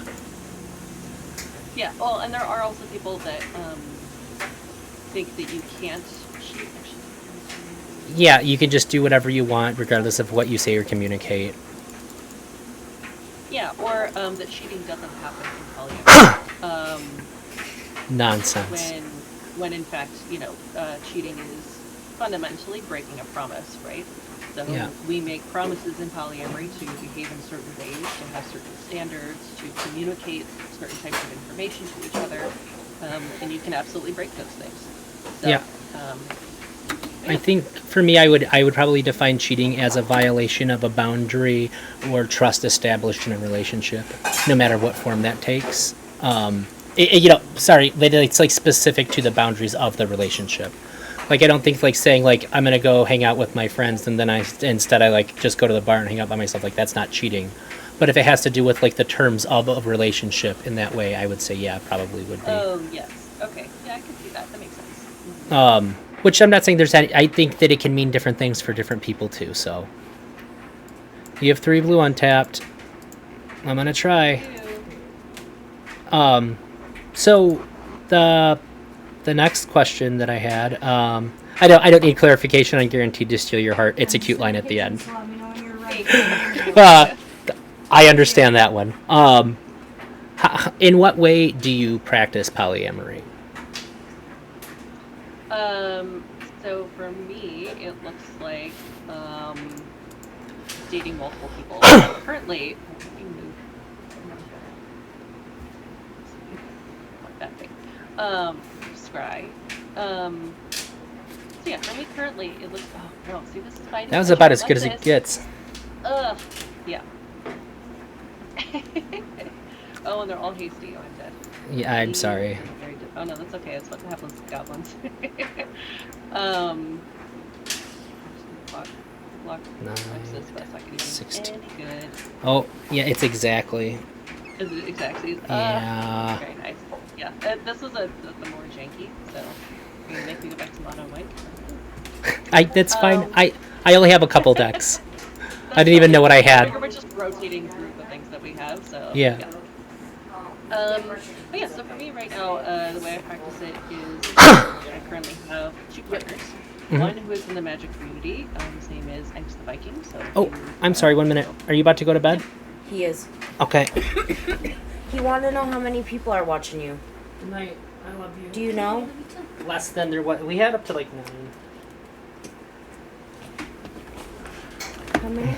So we had 9 earlier. My kid's going to bed. Sorry, continue. You said 2 partners currently? Yeah. Do we want to stick with Brawl? Because this is a 60 card. Because I can break Oh. down all sorts of weird stuff. Do you have like weird non-standard decks? I do, yes. I have Okay. some that have fallen out of standard. I won't bring out the rogues on you, but I do have some. You can play whatever you want. See, like I kind of nerf my deck selection just based on like what you've told me that you have. So like, I don't know what you have. It's just if you mostly play standard and you only had standard decks, like I don't want to play like new standard against you. I'll just tell you, I'm gonna play. It's like an explorer or historic deck, but it's jank as shit. It's just gates. You cool playing against gates?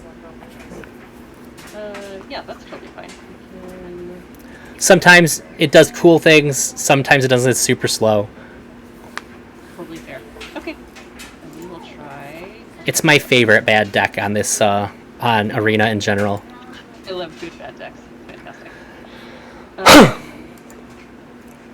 Yeah, so I have 2 partners right now. Mhm. One plays Magic. One hilariously taught me Magic, and then does not play it at all right now. That is pretty funny. Yeah, but it's great. So I have one partner I live with, one I don't. And I see the partner I don't live with 2 times a week. I usually stay the night. But yeah, so it usually looks like I've got, I roughly, and again, you don't have to be, if I wasn't seeing anyone else, it doesn't mean I'm not polyamorous. It's just, Yes. that's usually how it looks for me in particular. But yes, it's usually 1 or 2 partners, occasionally like a friends with benefits in there sometimes. But yeah, that's how it looks currently. Feel happy. Oh, do you use the term nesting partner? I do, yes. Either Okay. nesting partner or anchor partner are usually ones. That's another version I've heard as Oh, well. I don't know if I've heard of anchor partner, or maybe I did and it just didn't register that that's what was being talked about, so I glossed over it. Yeah, I've heard the distinction between, well, some people feel like nesting, Or some people say primary too. Primary's a little derogatory though. right. So yeah, there's some that are sort of seen as like a little more derogatory terms.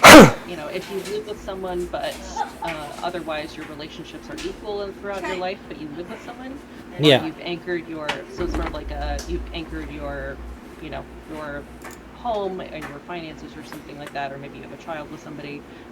That's kind of how I've seen it referred to.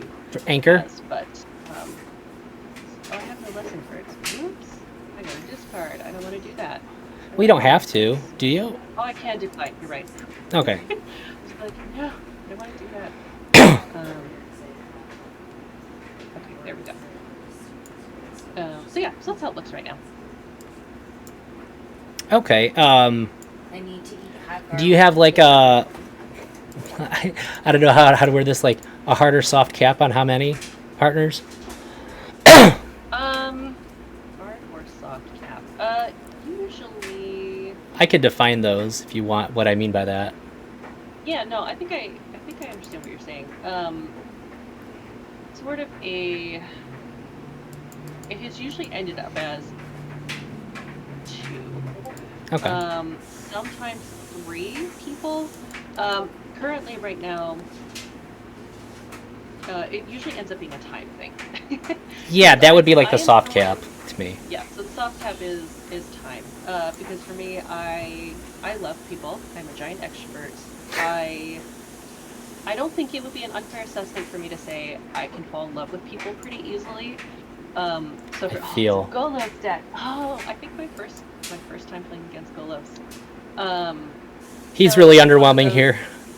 Well, good. I'm glad to hear that. So it's one of those things where it's like, you know, I would love to be. There are many people I would love to be with because I know so many hot and wonderful, fantastic people. I would love to experience that. But the reality is, I only have so much time in the day. So Sure. for me, I feel really good where I'm at because I have like 2 date nights with my other partners. I see them once during the week and then once on the weekend.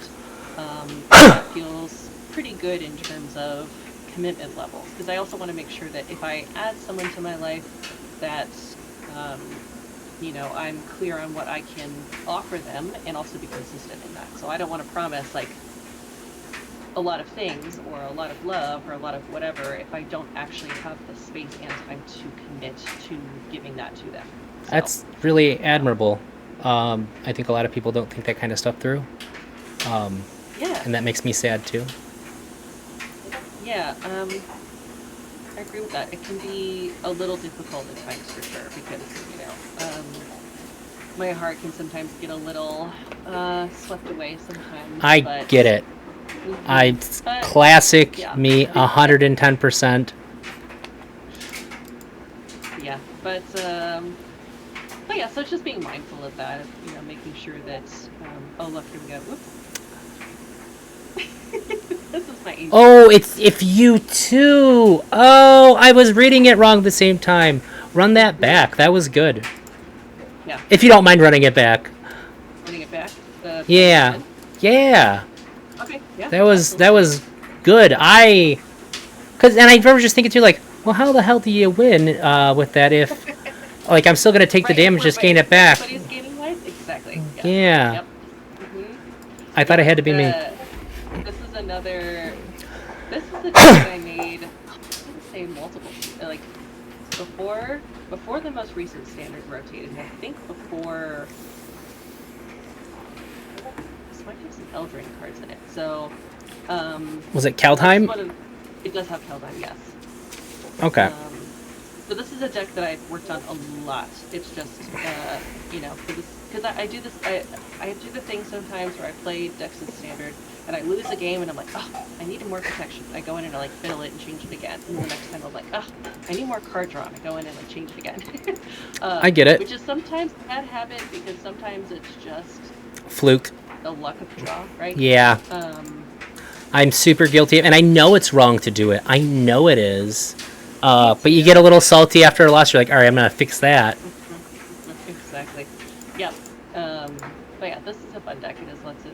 Oh, this is not a good start. We'll see what happens. But yeah, this is a fun, very tuned Angel deck. But yeah, Angel of Destiny is a fun one because you're like, how does that work? And then... I played it in Black White Angels. I had a Black White Angel standard deck, and I should have known. And I don't know, that one just got right past me. I think I knew how it worked back then. I hope I wasn't playing a deck that I didn't really understand. Who knows? Who amongst us?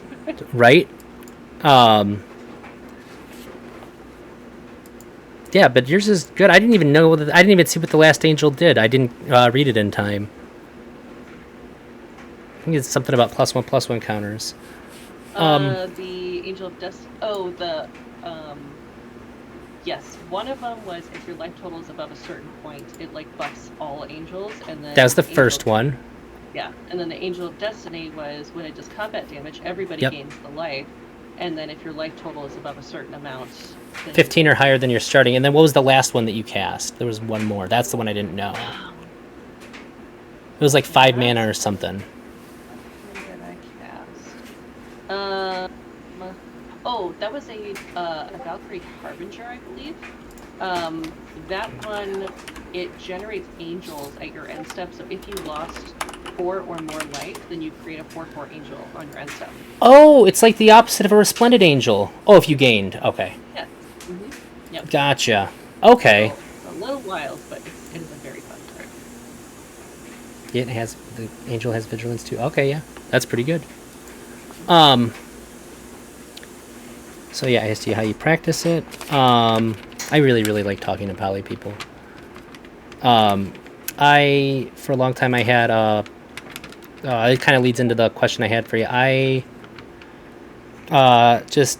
made a Tumblr just for it because I found that a lot of places like Facebook is literally the worst in their poly groups. Oh my god. There's like one, I think. I followed a couple of them just so I could have like poly memes. But there was one that wasn't bad. The chat was kind of bad, but like they would kind of crack down on it.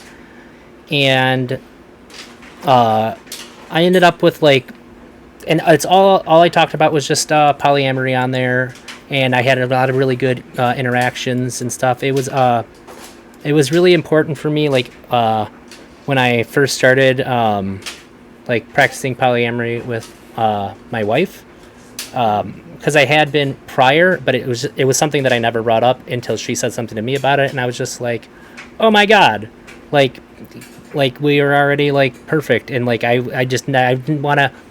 I was afraid to address it because like it can be hard to address it if you didn't like right in the beginning, because like it wasn't the biggest deal to me when I was younger, because we've been together for 10 years, and but like if you bring it up later, you really can risk like making somebody feel like they're not enough, or that there's something wrong with them. And so like when for you, yeah, which is not what it's about, but like it's really hard to make somebody feel that way on the fly, and like explain it on the fly, and for them to like negate their emotions. So like if I have like friends or something, sometimes they'll be like, oh, I think I may be interested in that. Like, that's cool. You shouldn't bring it up to your wife. Don't do that. Not like you just did to me, man. Like, it's gotta be like, you really need to test out the waters, because like I don't know how serious you are or anything like that, and like you're putting a lot on the table. You really need to think about how you really feel, and and you have to accept the consequences if it doesn't go very well. And I also don't like the idea that like they're probably going to use my life as a jumping off point. Oh, I see. And like, yeah, that's kind of weird. So I think a lot of times it gets brought up for like what I would assume is just like not very honest reasons that they would express it. And almost always the person who says it to me isn't in like the healthiest point in the relationship when they say that to me too. Oh, sure. It's not like an overall prescriptive statement I would make to anybody who said it, but I don't think that I have not preached caution to anybody who said it to me because of the circumstances in their relationship, or like, you know, there's just reasons why, like, maybe you should not bring that up to your wife or your girlfriend. Maybe that you should kind of feel things out and see, like, if it might, I don't know.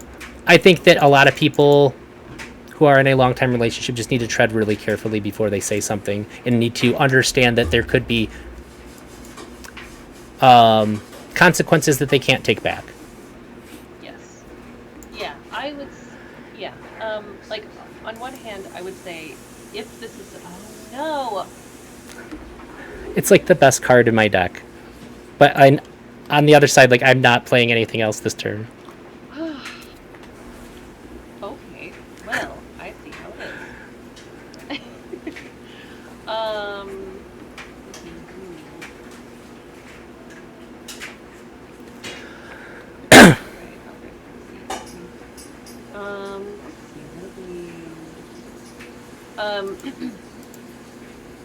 Yeah, so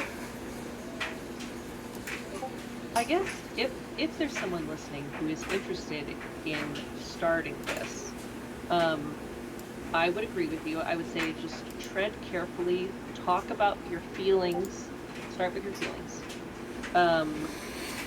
And also, it takes a lot. So the thing that I feel like we get talked about a lot with this particular relationship orientation is it takes a lot of emotional growth, and a lot of self-knowledge.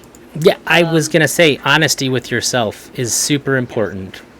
Right. So when you're in a relation, and for instance, I can say this because I was this person once.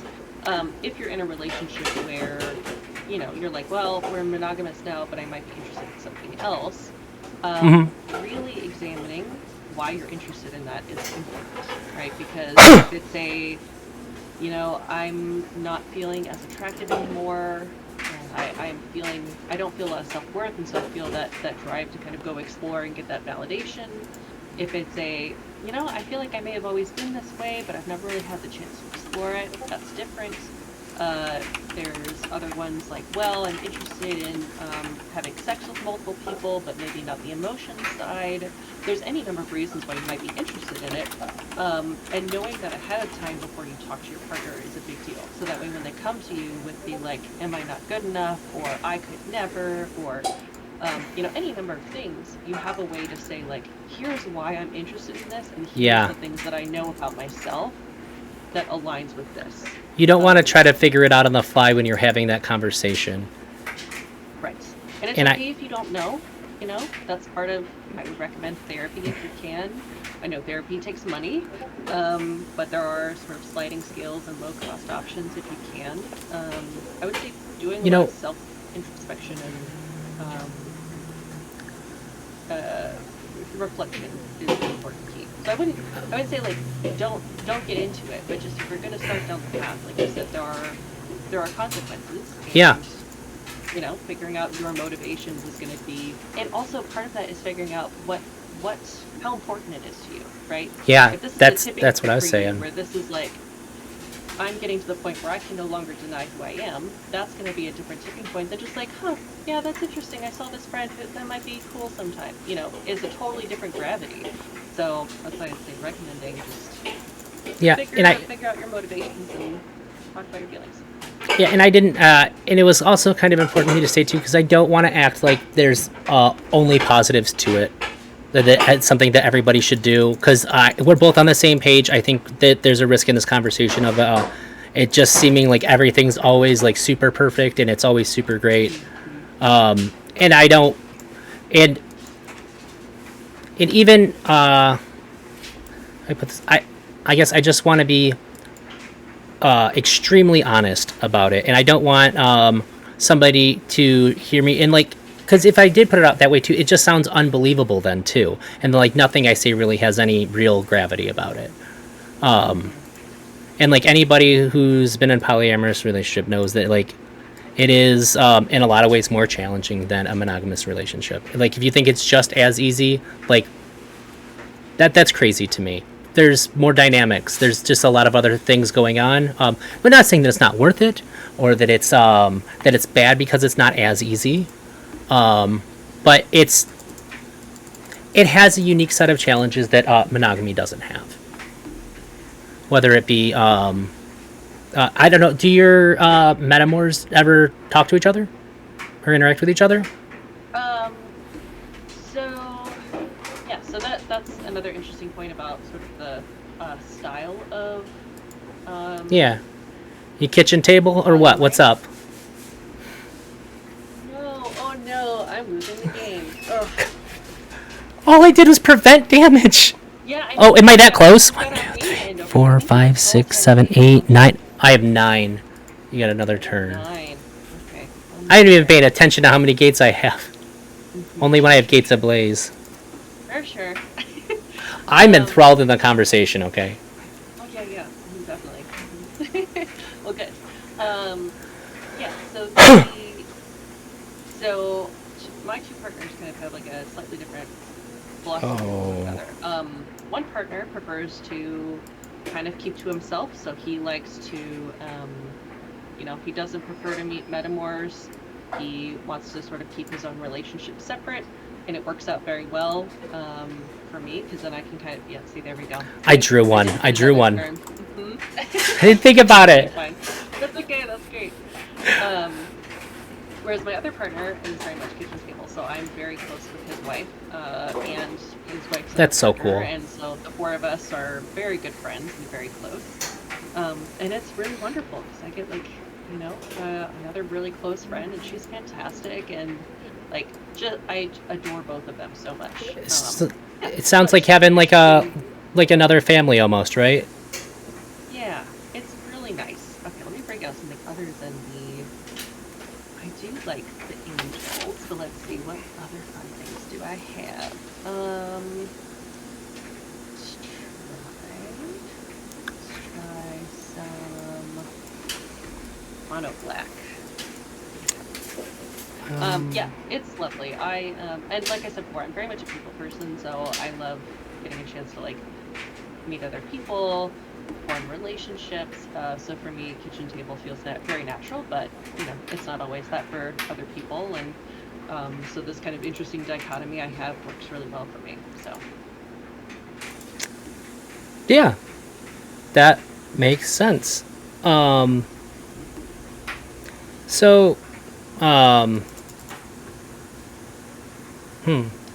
sorry, I just want to think about what you said for a minute.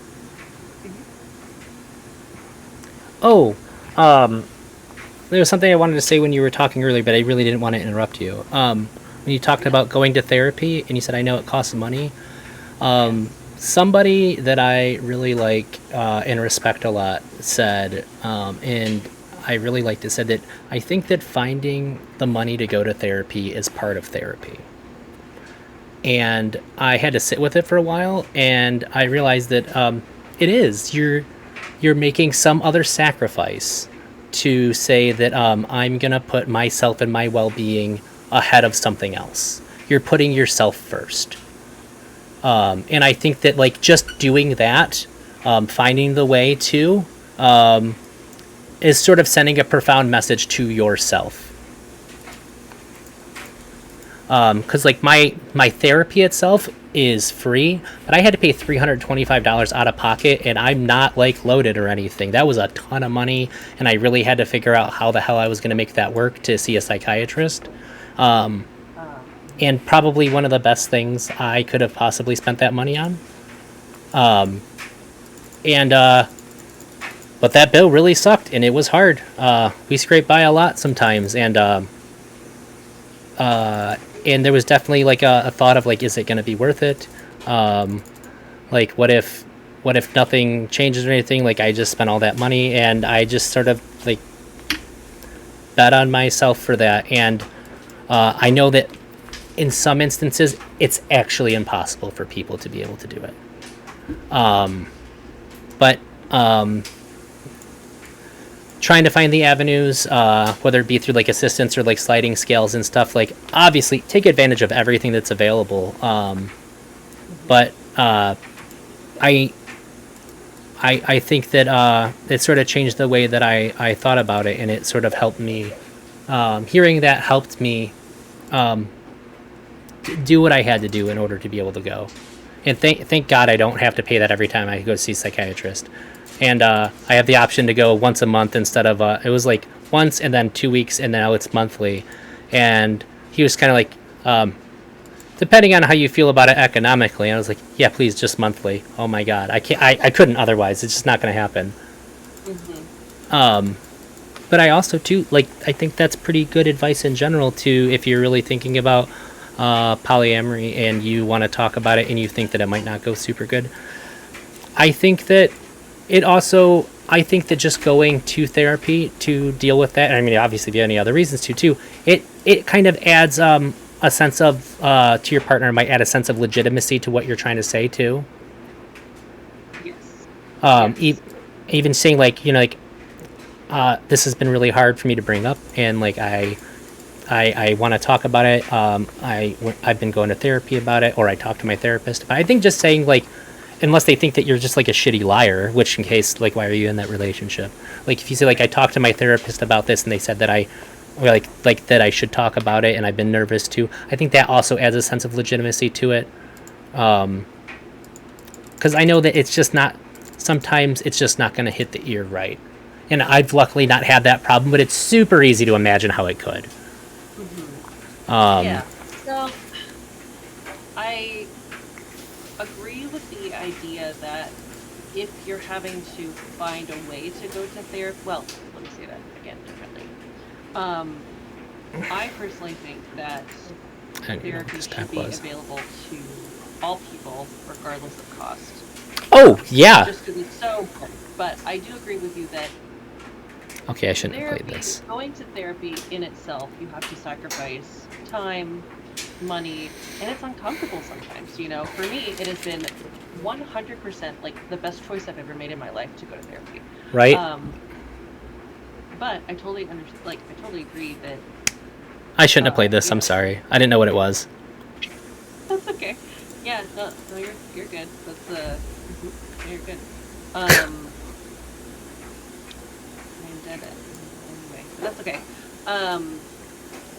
Yeah, so I agree. The things you have to do in order to go to therapy probably mean is part of the self growth that gets you there. Yeah. Yeah. So yes, I don't know if I fully agree with the whole sentiment, but I definitely agree with you that finding the way to go to therapy is part of getting to therapy. So yeah, I would probably go that route. But yeah, totally agree with you. I'm very dead. Yeah, I 100% I think that people should have access to mental health services without out-of-pocket cost. It's crazy.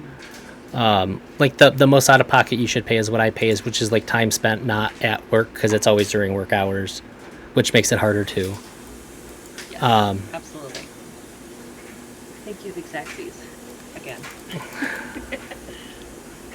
Yeah, I thought it was the standard green white life gain deck. I was wrong. I just have some old deck sitting at the bottom. And when you're challenging other people, you can't look at the deck. I've tried 100 times since we started because I keep forgetting. Yeah, I wish it was different than that, because it'd be nice if you could look at the deck. Yeah. What is? Oh, definitely not that. That's big historic. I'm gonna play this deck. So this is something else that I sort of waited to talk about, because people tend to have pretty strong feelings about this, and I didn't want it to derail and take over the whole conversation. But so how I practice polyamory is my wife and I usually date together. It's a triad, and some people fucking hate that. And I have we're super big on, and see, I already feel I have to start qualifying and say I'm not a terrible person. We're not a terrible people. The bulk of people who talk about it are like ethics and principles are super important to me in general. And I know you don't know me or know anything about me, and I can already feel like you tensing up. One of the most important things to me is that we don't I don't believe in vetoes. I don't believe in rules for other people. The only rule that should ever be set in this kind of dynamic is I don't want to do this, not you can't do this. I don't think that it's just not right. It's super unethical. I think that it's important to. I was giggling at the, did you bring out a mono deck to match my mono black deck? No, it's not. Yeah, perfect. Sorry, continue. I'm not giggling at that. So, sorry, I lost my train of thought for a minute. So, like, it's like personal boundaries are good. Setting rules for other people, I don't like. Like, if it's always like up to the other person if they want it to be an open or closed triad. We don't ever implement that rule. And I think when a lot of times, like if there's like any kind of like wiggle room or something on that, try to defer to the other person. Don't ever want to feel like the other person has to make sacrifices because of the kind of dynamic it is. And in every way that it makes sense to, treat them as an equal partner. Like, obviously, I'm not going to ask, like, I wouldn't ask the other partner if, like, if they're cool if I buy a video game because they're not part of that bank account. You know what I mean? It's like my wife and I kind of have a rule, like, we just, like, we don't discuss, like, you don't have to discuss it if it's under $20. But if it's more than $20, just talk about it. Like, we're pretty good with spoiling each other anyways. We don't say no, but, like, discuss it. We're adults. This money sometimes matters a lot. So, but, like, in any way that it makes sense to equal partners, be super communicative and all that. And it makes it really hard for, like I said, I had to go to Tumblr because, like, a lot of communities are, like, super toxic about it. I'm not allowed to say anything about it, just automatically bad. And, like, I feel like even if I say, like, well, this is, like, I understand how you could think that, but that's, like, the things that you're saying that you don't like don't happen here. At least the people that have said nasty things to me. The things that they've said that they don't like don't happen in the dynamic. And I've gotten a lot of really positive feedback from people on Tumblr, whereas, like, on Facebook, like, there's, like, one group that's not, like automatically, like, oh, just, like, attack this person because they said something that we don't like. And, like, it's like, you don't even know me. Like, you don't know, you don't know how the dynamics are or anything like that. So it makes me sad. I don't. I have considered, like, solo dating too, and I don't know 100% how I feel about it. I've thought about it a lot too, but, like, I don't know. Like, I'm not necessarily like, closed off to the idea. I guess, I don't know, for, like, a lot of like weird heady reasons, I just get a little nervous too for myself. Like, my wife can solo date all she wants. I don't care. I trust her. I love her. She's I say a lot, like, she's not my one and only, but she's my one that's always. I don't thank you. I don't think that if there's anything that could ever happen that could hurt our relationship from another person, sometimes I'll get in my head, like, when I like play it out in my head, I'll get in my head and create some scenarios that make me uncomfortable. But the big thing for me is that more than anything else, when it comes to, like, relationship dynamics, I hate the idea that if you're jealous, there's two things that, like, drive me crazy about jealousy in people. Is that, one, they think that it's the other person's problem to fix, which I think is insane. And the other one is that it should dictate how you behave. Like, when it comes to other, like, negative emotions, like, nobody would ever say, like, well, if you're angry, then you should just do bad stuff to hurt people around you. Like, it shouldn't be the most like dominant, controlling part of your emotional state. And it really upsets me that people think that it's like super justified that if you're jealous, you should be able to act however you want towards somebody without consideration for their feelings. Yes. So, I think that if she did, like, I know that I would get jealous of things sometimes, but like sometimes if she wants to go do something like with her friends at work, something like I know that I might be jealous, but like 100% go do the thing. That's not your problem to worry about. And for a long time, like when we moved down to a bigger area, like we didn't have to like always be attached at the hip because there's nothing to fucking do always. And I understand that there's like she has like certain reasons to like want to affirm that things are okay, but it always sort of makes me sad if my wife says like, hey, do you care if I go and do this thing? Like you don't need permission. If it's I guess like I've kind of sort of come to like if you need to ask because it's something that you need for you, that's okay. I accept that, but I don't ever want to like it makes me feel weird if it feels like it needs to be asked for me. Does that make sense? Yes. And that sort of, I feel like that sort of explains in a way about my feelings about polyamory. Like, just because you might do something that I don't like involving, this doesn't mean that you shouldn't do it. Like, if I'm uncomfortable, I'll say something. I'll speak up. And I think that that's okay. And I know you don't know me very well, but I did, and like you have no necessarily reason to believe the things that I said about how we behave when we're in a triad. Like I said, we have a date on Saturday, but and I also understand that the way that a lot of people do behave, I really hate the term because it's just ugly. Like unicorn hunters. Yeah. I get why it's there. I guess I don't like it because people call me that, and I don't feel like that's what's happening. I see. And I don't like it any more than anybody else does when people treat women like that. It makes me upset too, and I don't want to get looped in with other people. It's not like we're like trying to talk anybody into anything or anything like that. It's always like I don't know. Like it's super weird.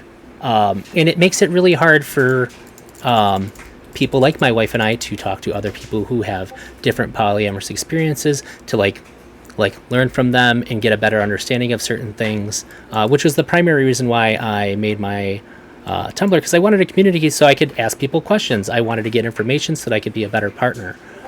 That was my primary motivation, and then I just sort of kept doing it because it felt nice to be able to talk about things without people being mean to me.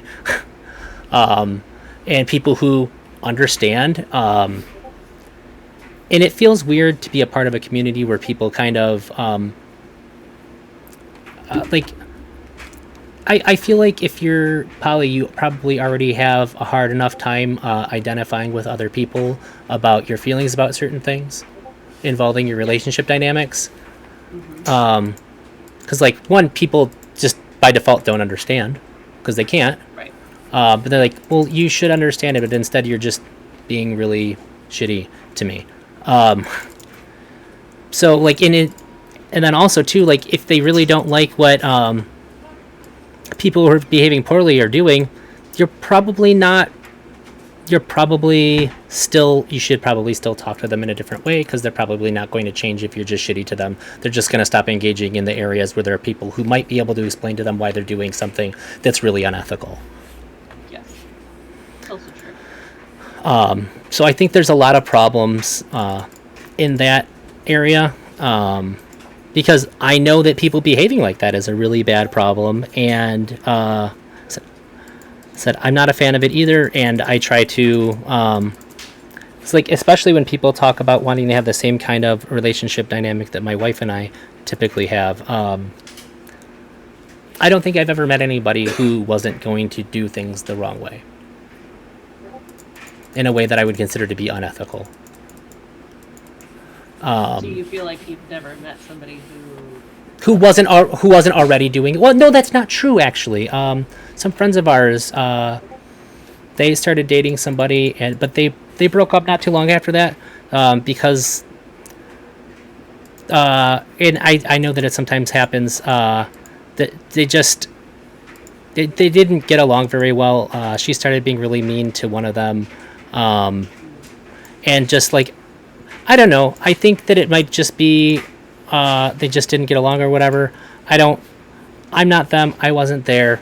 It wasn't like anything horrible or traumatic, but they just stopped. But I think they were probably pretty on the up and up with everything, as good as they could have been.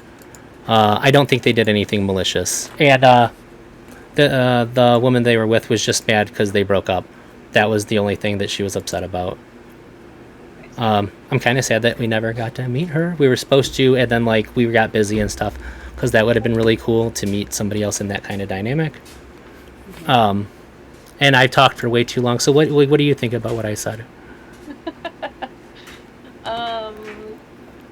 Well, let me pick a deck and I will answer you. Okay. Wait, I'm gonna back out and look at the deck I'm gonna pick real quick first, because I don't want to use like a crazy historic deck that looks like something else. Yes. Okay. No problem. Yeah. So from my perspective, and again, this is a perfect example of how, polyamory and non-monogamy have many different forms. Yeah. So I would say the best triad is one that forms organically. Mm-hmm. In my opinion. So I will And say I do agree with that too. Yeah, it seems like you do. So I started out investigating polyamory because this, to make a long story short, this was kind of how I always felt in my life. Was like I always had a curiosity, always had a desire. I felt like I had a lot of space in my heart, and It's a good way to put it. my now ex-husband and I started out looking for a third, and thankfully I had a friend right away who was like, hey, you might want to check out this information, like check out, what this is sometimes called. You want to look at your motivations. You want to kind of like read all of this, make sure, there are ways to do what you're trying to do, but you want to think about it first, pause, and look at this stuff. And I'm really glad that they did, because it never really went anywhere. So I do know people who have very successful, triads, quads, that kind of thing. But it's definitely not easy. And the way I was going about it was like, well, yeah, we can totally date someone who definitely has to meet all of our expectations, and she's just external, but we're the most important part. So I definitely went in with the wrong. Yeah, I didn't really know better. I physically cringed when you said that. Yeah, I get it. Because it was, like I understand, I know my own motivation at the time, but I did not have any of the groundwork to actually do that. So I was one of those people, so don't do that. Don't do that. If you do want to date as a couple, again, I would say same things as the previous conversation of just do a lot of self-reflection, be willing to do a lot of work to get to kind of the bottom of how you feel, why you feel it, all that kind of good stuff. And I personally have, again, this is just me personally, I have a don't date couples policy because I have been burned many times. Sure. Usually just because there's an imbalance and people don't want to admit that there's an imbalance. Sure. Somebody, there ends up being like a weird balance. Gravitation towards one person instead of the other. And even if you don't mean to, there is usually, or in my experience, the people I have dated as a couple often have couples privilege in a way that they don't realize. Because it's sort of we're the ones we're going to protect at the end of the day, and don't see the other person as an equal in that balance. So even in ways that you don't really realize it, I was kind of seen as the outsider. Yeah. Now, I do think there are people like you who have good motivations, who have done the work, who have done the practicing, who, are good people who can form those types of relationships. I sort of have the opposite. I don't think there are people. I haven't really experienced anybody who's being openly malicious. I just don't know. Just negligent. It just adds layers of complexity that, just like polyamory, when you add a new partner, you add layers of growth. When you then add not just another relationship, but then you add like another, like three it's people. three different relationships happening at the same time. There's A to B, B to C, C to A, and then the overall. Yes. Exactly. Yes. Yeah. So it adds like an even deeper level of complexity that, not a lot of people I know how to handle. I think one-on-one time is important. Yeah. So but that's why it's like purely my perspective. So as long as, it sounds like you've hit the list of things that I would look for in terms of, making sure that you're, doing your best to make sure that the other person has equal footing. And, it sounds like you're not being controlling as far as like trying to control the other two people in the relationship. The other thing is it also tends to be, you want to find a bisexual woman, right? So there's like a dude and a woman and so they have to find the bisexual woman, and that can kind of turn into a type of like fetishizing. That's not great versus other types. That is not a great hand. I don't have any interest in men, but I just talked to, not even intentionally, I talked to a Discord that I'm pretty active in, and I said, would any of you date, just make sure I don't say anything backwards here, a trans woman. I want to make sure I didn't say trans man. And kind of had a conversation about it, and then I didn't think so for a long time, because I didn't really consider it. It was sort of a dismissive thought to me. That's like, I maybe would, like, there's no inherent reason why I wouldn't. And like, I'd be okay with it, because like, I personally wouldn't date like a trans man, because I'm not attracted to men. They present as men. I don't want that. For the same reason why I wouldn't date a man who's not trans. And it's something I thought about more this year. And we've talked to a couple of trans women too, and just sort of never met up, just like how a lot of times it goes when you're on any like dating app. You talk to people that you never end up meeting. Just usually like somebody stops talking and then you just don't know where to pick up the conversation or whatever.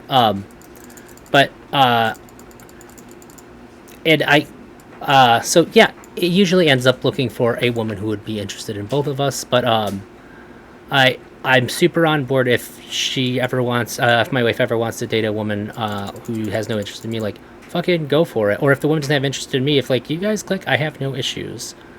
That doesn't bother me at all. I'd never care if somebody that we're seeing dates somebody else. That's fine. I don't care. But I understand what you mean. To the best of my knowledge, I guess the idea of like fetishizing a person is kind of gross to me.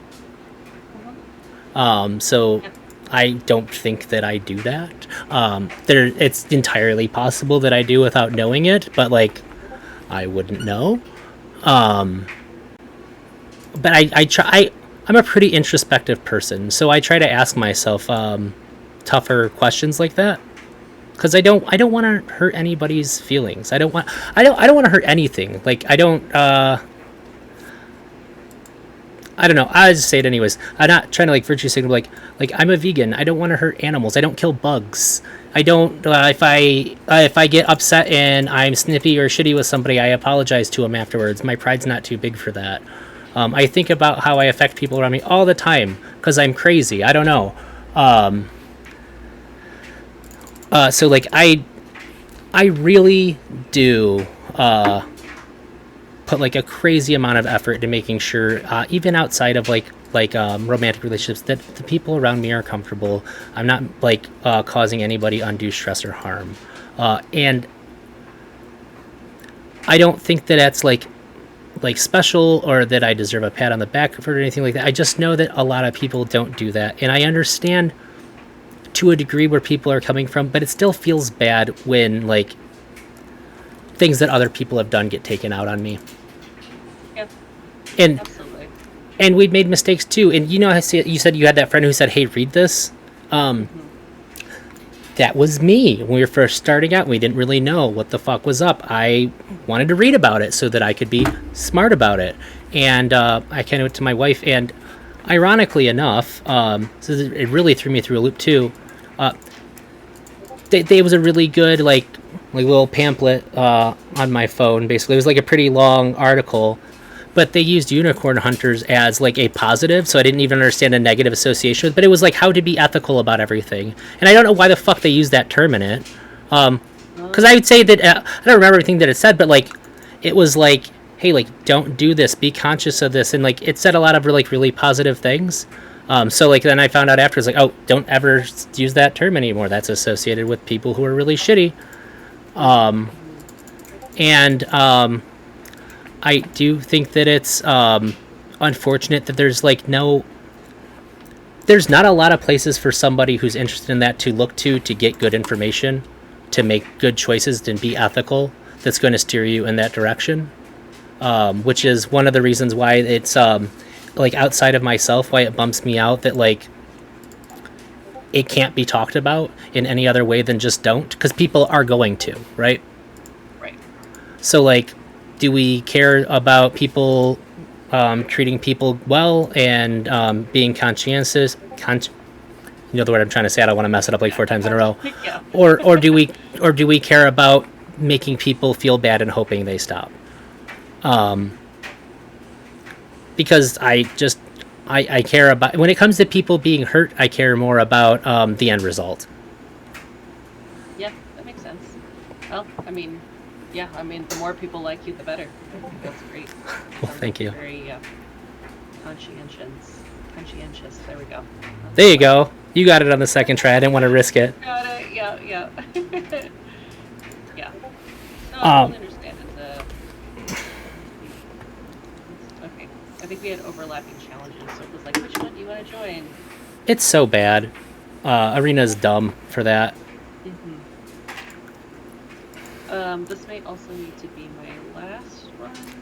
Yeah, I think we're winding down. This seems to be about right. Oh wow, you've been here for a while. Yeah, I mean it's good. It means we're losing track of, the conversation. It's a great problem to have.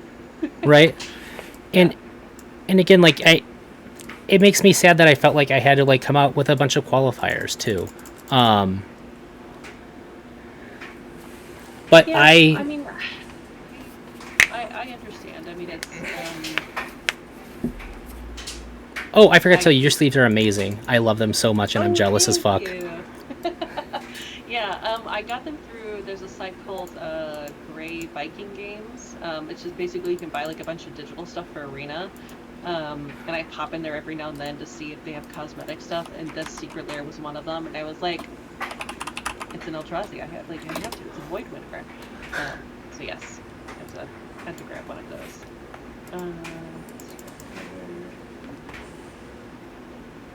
Oh, I found them. Yeah, I mean, I understand. I do appreciate the caveats because, someone like me,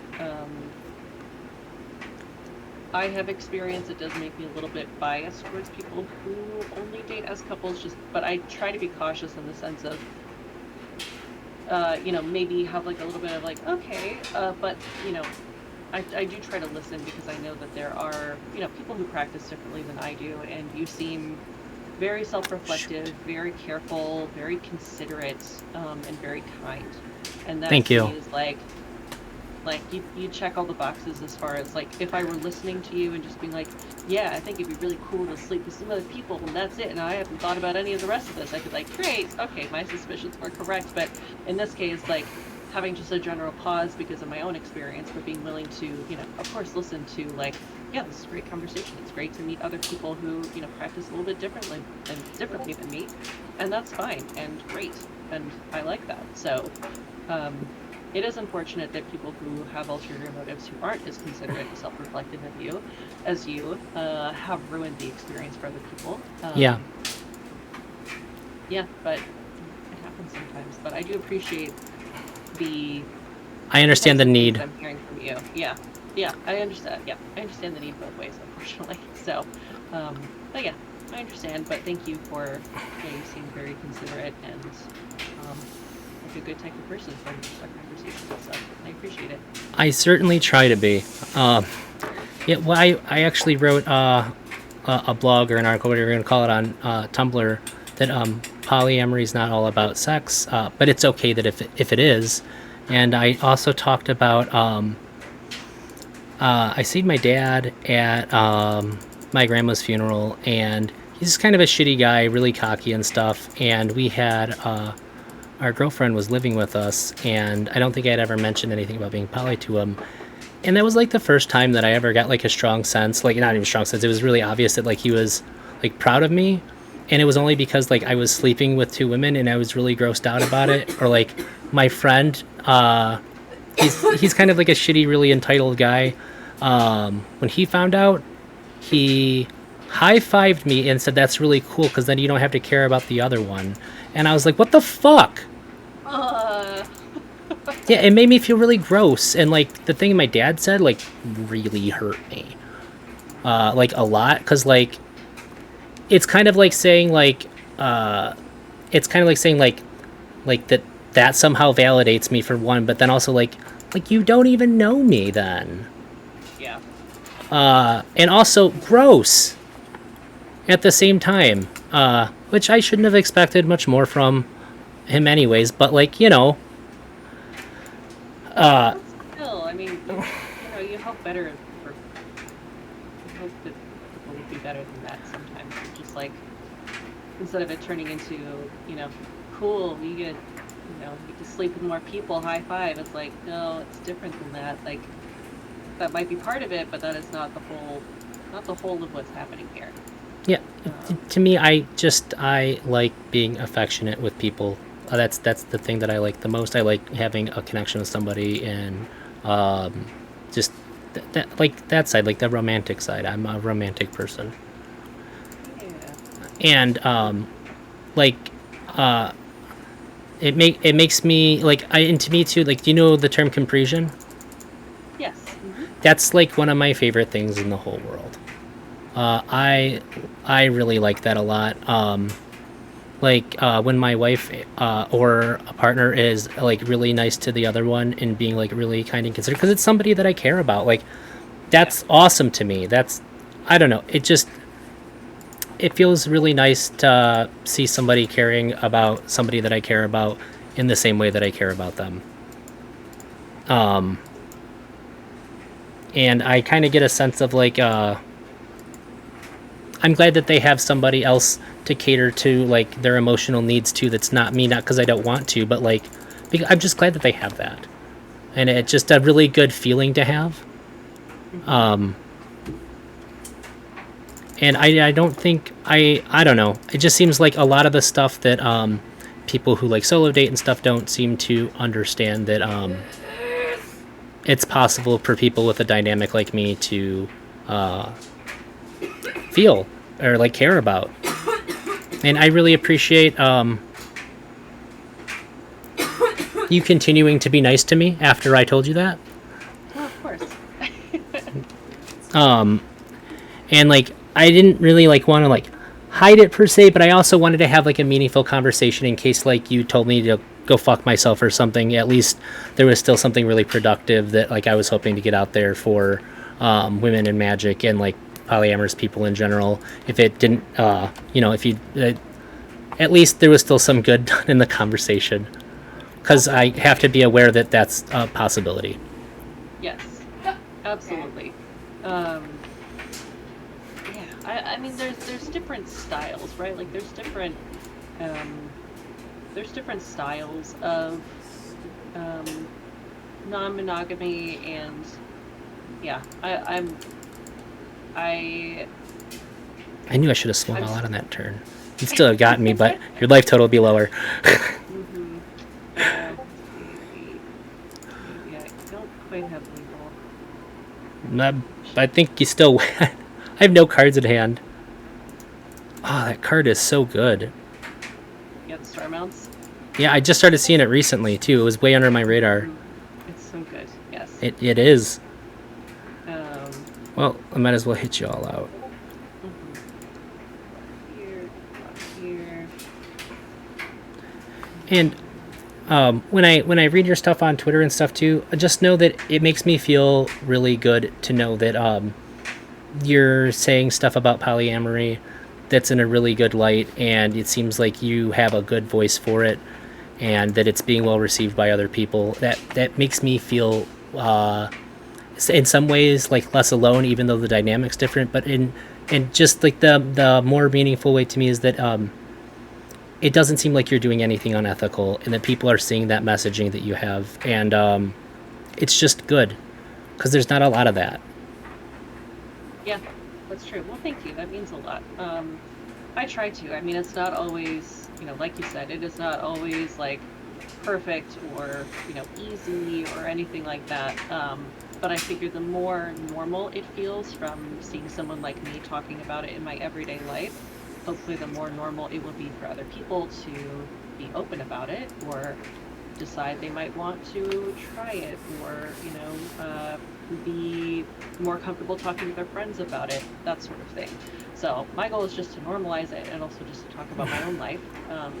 Because I did that for a long time, was like keeping all my social stuff, like my, my semi-looter photos and my polyamory and my queerness and stuff, they were like all separate. And I was able to keep it separate. I wouldn't, but I didn't want to. I want to be the person where I can talk about those types of things and be that kind of person all at the same time. So, if you aren't into any of those things, great. You can not follow me. If you are, great. But yeah, I just try to hope that all of those things make it more normal for people. And it does help. Because I kind of went through a thing where, like, I didn't really want to say anything to anybody. And then I was like, okay, it's okay to share it with people, to let them know. But, like, but pretend like I'm not, like, happy about it or something. And then I kind of got to a part where, like, I think that it's really cool. And I'm going to be okay with it being really cool to me. Yeah. And that was... that felt really good and freeing, and I think without people that put out stuff that like reaffirms it, that like it's that I'm not like just like a crazy person for living my life this way, it helps, and I'm a lot happier just like being myself because of it. Yeah, exactly. And then I get to find other people like you where you're like, hey, we're both non-monogamous, awesome, we're both polyamorous, fantastic. Get to make more friends. I've had people in my DMs that have asked me questions about it. So yeah, I like the feeling of being holistically myself. And in pretty much every area of work, I don't really have a ton of reason to talk about polyamory, and I don't, just because I work from home, I don't interact with my coworkers a lot to kind of have a lot of the easy water cooler conversation, but the place I work is very queer friendly, which is great. But other than that, like all of my other, like I'm open to my parents, my siblings, my friends, all my socials are all very open about it. So it's been great to finally just be able to like talk about it in all my spaces and just enjoy being myself and being able to talk about my own life and hopefully make it easier for other people too. Yeah, we're pretty loud about it. Like right behind, you're on my upper monitor. That's why I've been looking up the whole stream. Right behind that is a big old poly flag. Yay! Awesome. Love that so much. People just ask why there's a pie symbol on it. Oh, yeah. Yes. It's great. It's a good conversation starter. Well, thank you very much. I really appreciate it. If you ever want to play a game of Commander, let me know. I really want your deck list too. Your deck is so cool. Yes, I have it right here. It's currently holding up my little webcam, but I've got all my little cute stickers on it. Those are awesome!